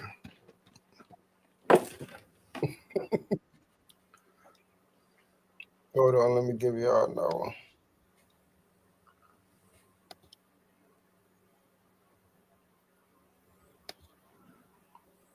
I wonder why none of y'all ballers can't support the show today.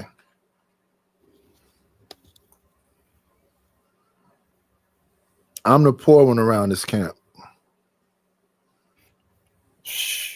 Nah, no, you're not me. I ain't got no problem saying it. Talking about that 112 was crucial. Oh.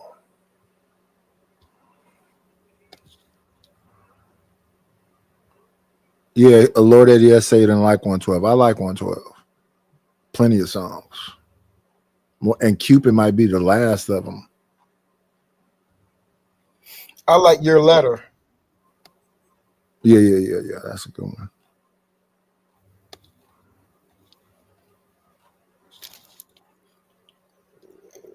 Because he say like up-tempo songs. Peaches and Cream is an up-tempo song. I thought I told you that We Won't Stop. Girl, I need to. Oh, it's a bunch of up-tempo 112 songs.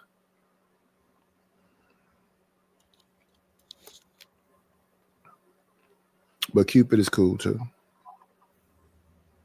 I like the song with them and Faith. Leave Me for a While, is that what it's called? Honey, for just a while.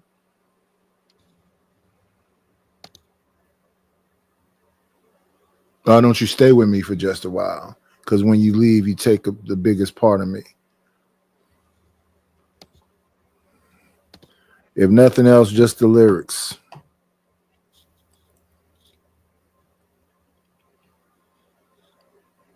That's me and my daughter when we was at Six Flags.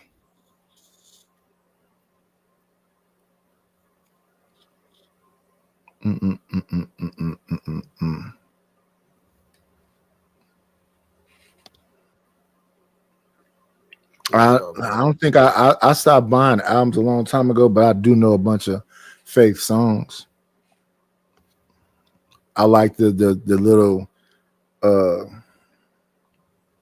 what you call that collage of songs she did for the BET Awards.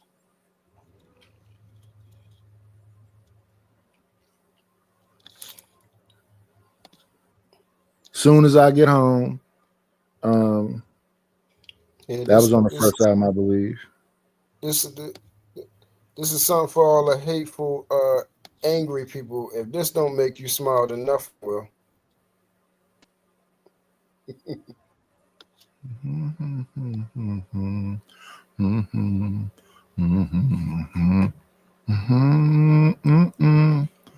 For nobody else, I want you to stay with me for just a while.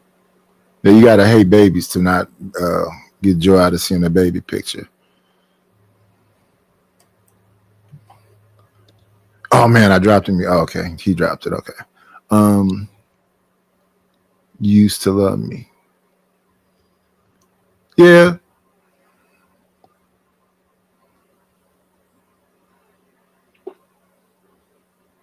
Like I said, I like the little. It's on YouTube. Her and Carl Thomas song together.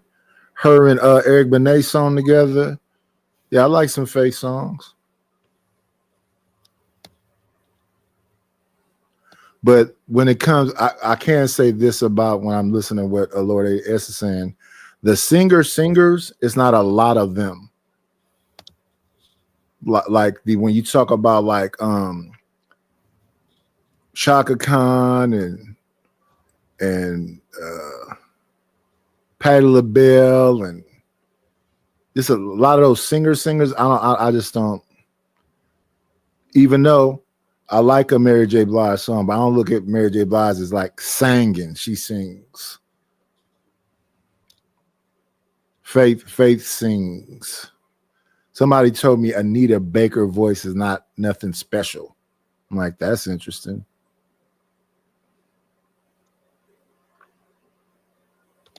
I think that the Braxtons sound like little Anitas. I was listening to somebody the other day that was sounding like Anita too. Who was that? Because it wasn't a Braxton. Because Anita has that low register, and they went and got Tony to sing Anita's songs for that Boomerang soundtrack. And then come to find out all her sisters sound like her, so they kind of sound like Anita. But it was somebody else the other day that sounded like Anita. That wasn't a Braxton. And then I was looking at Maya had a little concert, but she had to sing a bunch of other people's songs because she don't have no catalog. I don't understand. Why don't you just make some new songs? Then I was looking at a little thing that was Monica and Brandy. Now, Brandy has gotten better over time. Brandy be sound like she can sing. Monica has gotten better over time too. She can sing, but I don't think she's on the same level with Brandy. Layla Hathaway, yeah, that's a legacy voice. Yeah,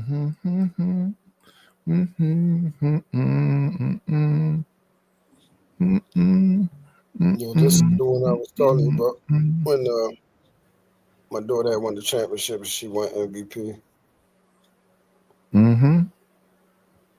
Congratulations to her. Alex Isley, I haven't really heard her sing a lot of her. I only heard her sing one song. She's a baby Isley though. Like all that whole DeBarge family sings and plays instruments and whatever else. But the DeBarge I really heard was Chico. But they got a bunch of grandkids and stuff that can sing too. Same thing with Jacksons. They got young Jackson. I don't know whose son he is. I think his name is Jafar Jackson. Okay, Alex is Ernie's daughter. Okay. But like I said, I've only seen her sing one time, and I don't remember what that was about.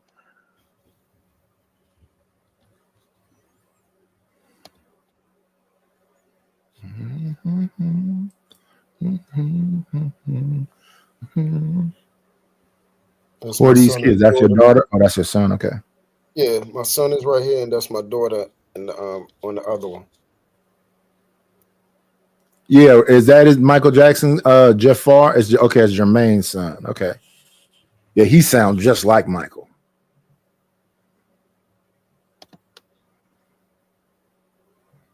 I hear they supposedly gonna do a Jackson movie, and I'm wondering because they already did one, but I guess it was a miniseries. I wonder what this movie's gonna be doing.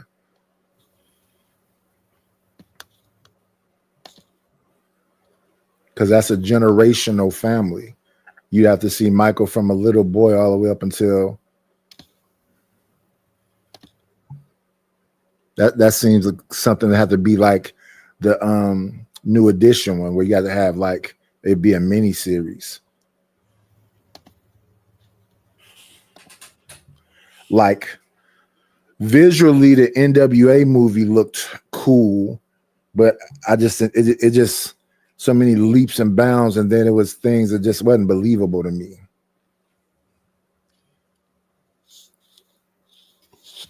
Who is this? That's me and my daughter. No, I know that's you. Oh yeah, that's my daughter. Okay. The same daughter? Yeah. Okay. Yep. That's her her birthday. We did a 90s party, so she was a Leah. Okay. Yeah. Yeah, that's where my banner's from. I had a 90s theme party. Mm-hmm. With the 2 cars and the boom boxes and the fake gold chains and the Kango hats.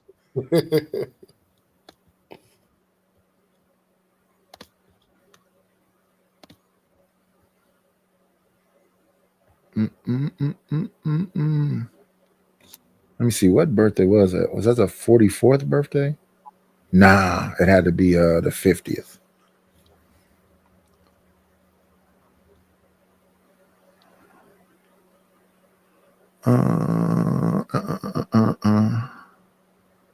Look at Chuck early in the morning.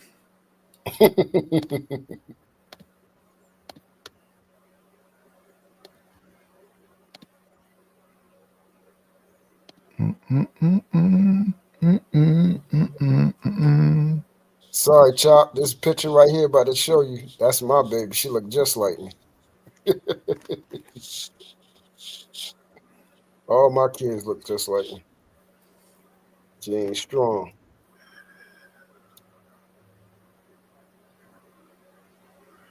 Let me see. Where's Chicago?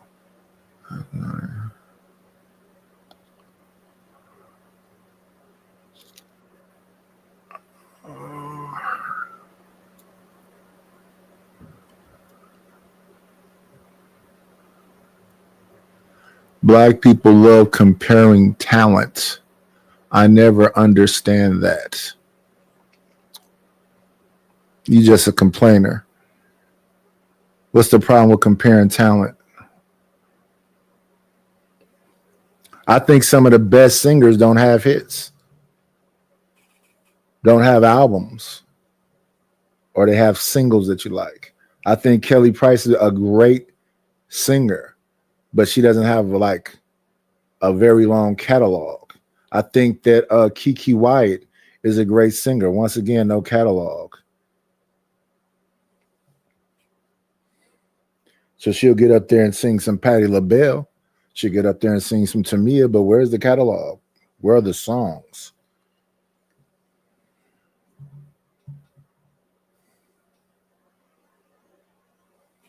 And now she's having a whole separate conversation.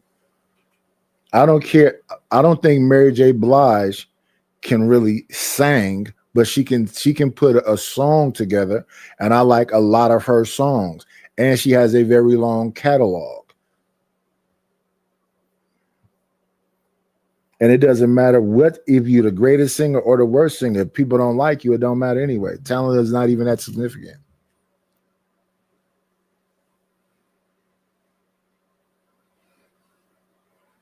I said she can sing. She can't sing. You can't put her on the stage with Whitney and Patty and Chaka and Stephanie Mills and Gladys Knight, completely different monsters.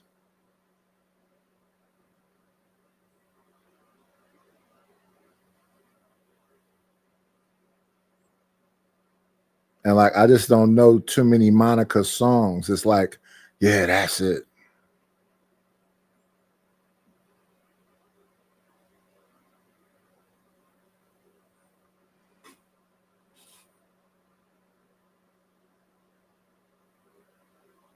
Yeah, Angela Winbush. Angela Winbush gets a little nasally. It's not like she's really singing from her diaphragm.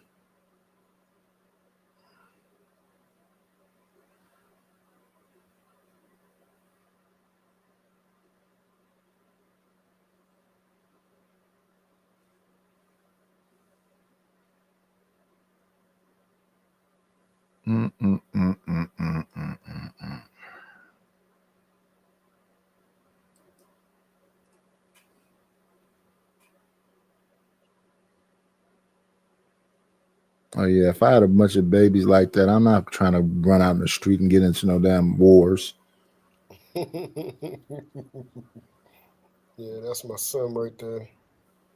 And that's his little sister. Yeah, Jasmine Sullivan really can sing, but I don't know a lot of Jasmine Sullivan songs either. But she can really sing. She can really sing. Lettucey can really sing. It's a lot of them that can sing, but those people don't. I think they should have more songs, as long as we've been knowing them. They said a bunch of people that I think her can sing. I think what's the other name? It's her. I like Ari Lennox. Ari Lennox, her. What's that other girl? Chrisette Michelle. Yeah, I think she can sing.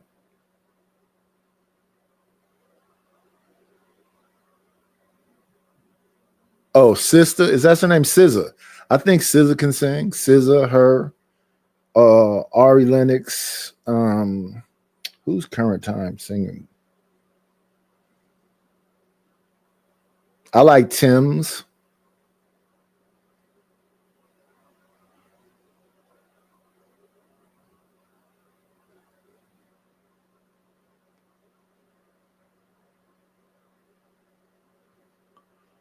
I think most Southern people that come from the church can sing also. So Erykah Badu has some kind of that Southern drawl and kind of got that church feel. So yeah, she can sing. But she's another one that it doesn't sound like from the diaphragm. It sounds nasally, kind of like that thing that Angela Winbush does. Cause she be when she sing. It's right up in it, like heady bases from diaphragm.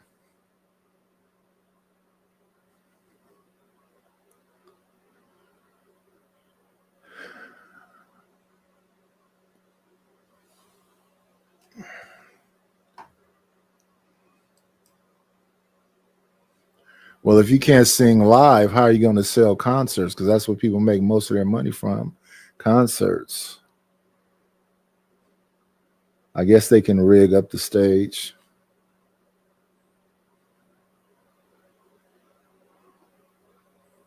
Yeah, so I'm not saying that Monica can't hold the note. She can hold the note. She can sing. I'm not saying that Mary can't hold the note. She can hold the note. You know what's crazy? Mary's sister really can sing, but she don't like to be on the front stage. She like to be behind the stage.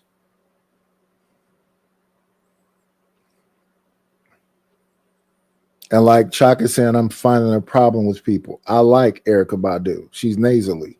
I like Angela Winbush. She's nasally.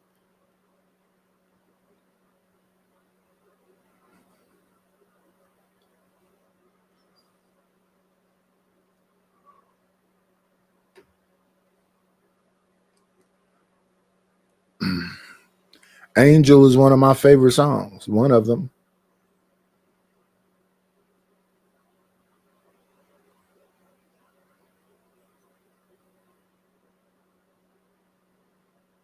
Renee and Angela got a lot of songs I like.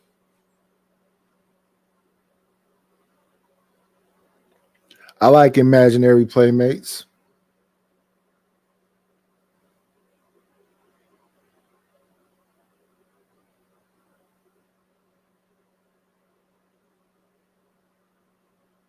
And I don't care if they couldn't sing at all. If people go and buy it, I would never discourage somebody from going to buy it.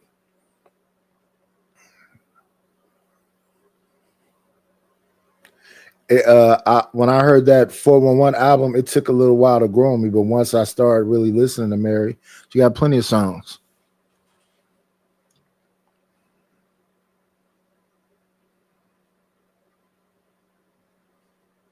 But Mary be looking tired on stage now, though.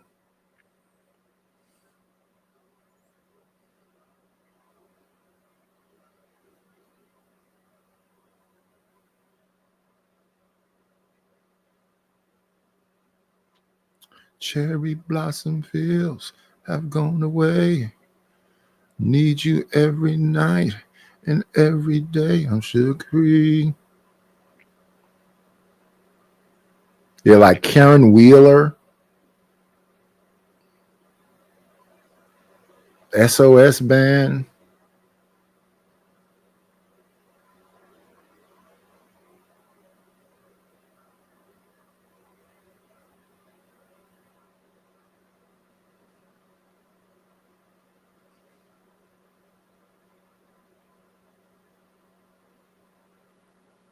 And Chalk, you just want to talk to me.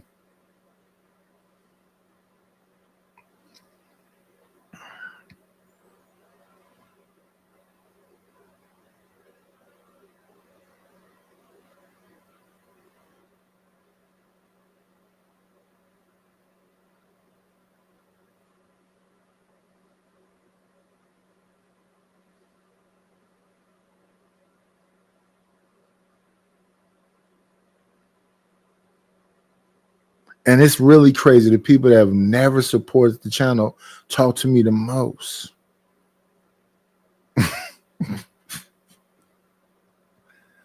All these money spending people just be like, hey, Night-ish, and they keep it pushing. They come, hang out for a hot second.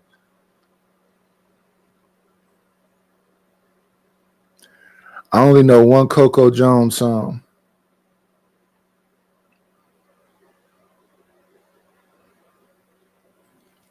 Anyway, today is Thursday.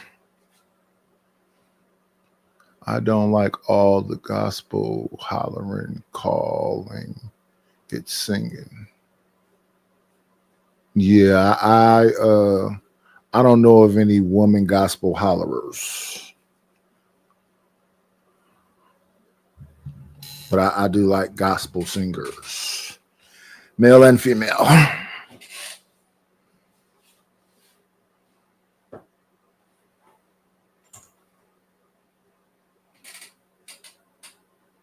And shout out to Coco from SWV. But you only know one Coco Jones song. Let me see. It should be plenty of people up for y'all now. Hope y'all enjoyed my short video today. We got about 4 hours in. Appreciate everybody for coming, but all things must come to an end. We don't want to see me sleep, right? Not Coco. Chalk, I love you. Don't forget it. Y'all be blessed and highly favored.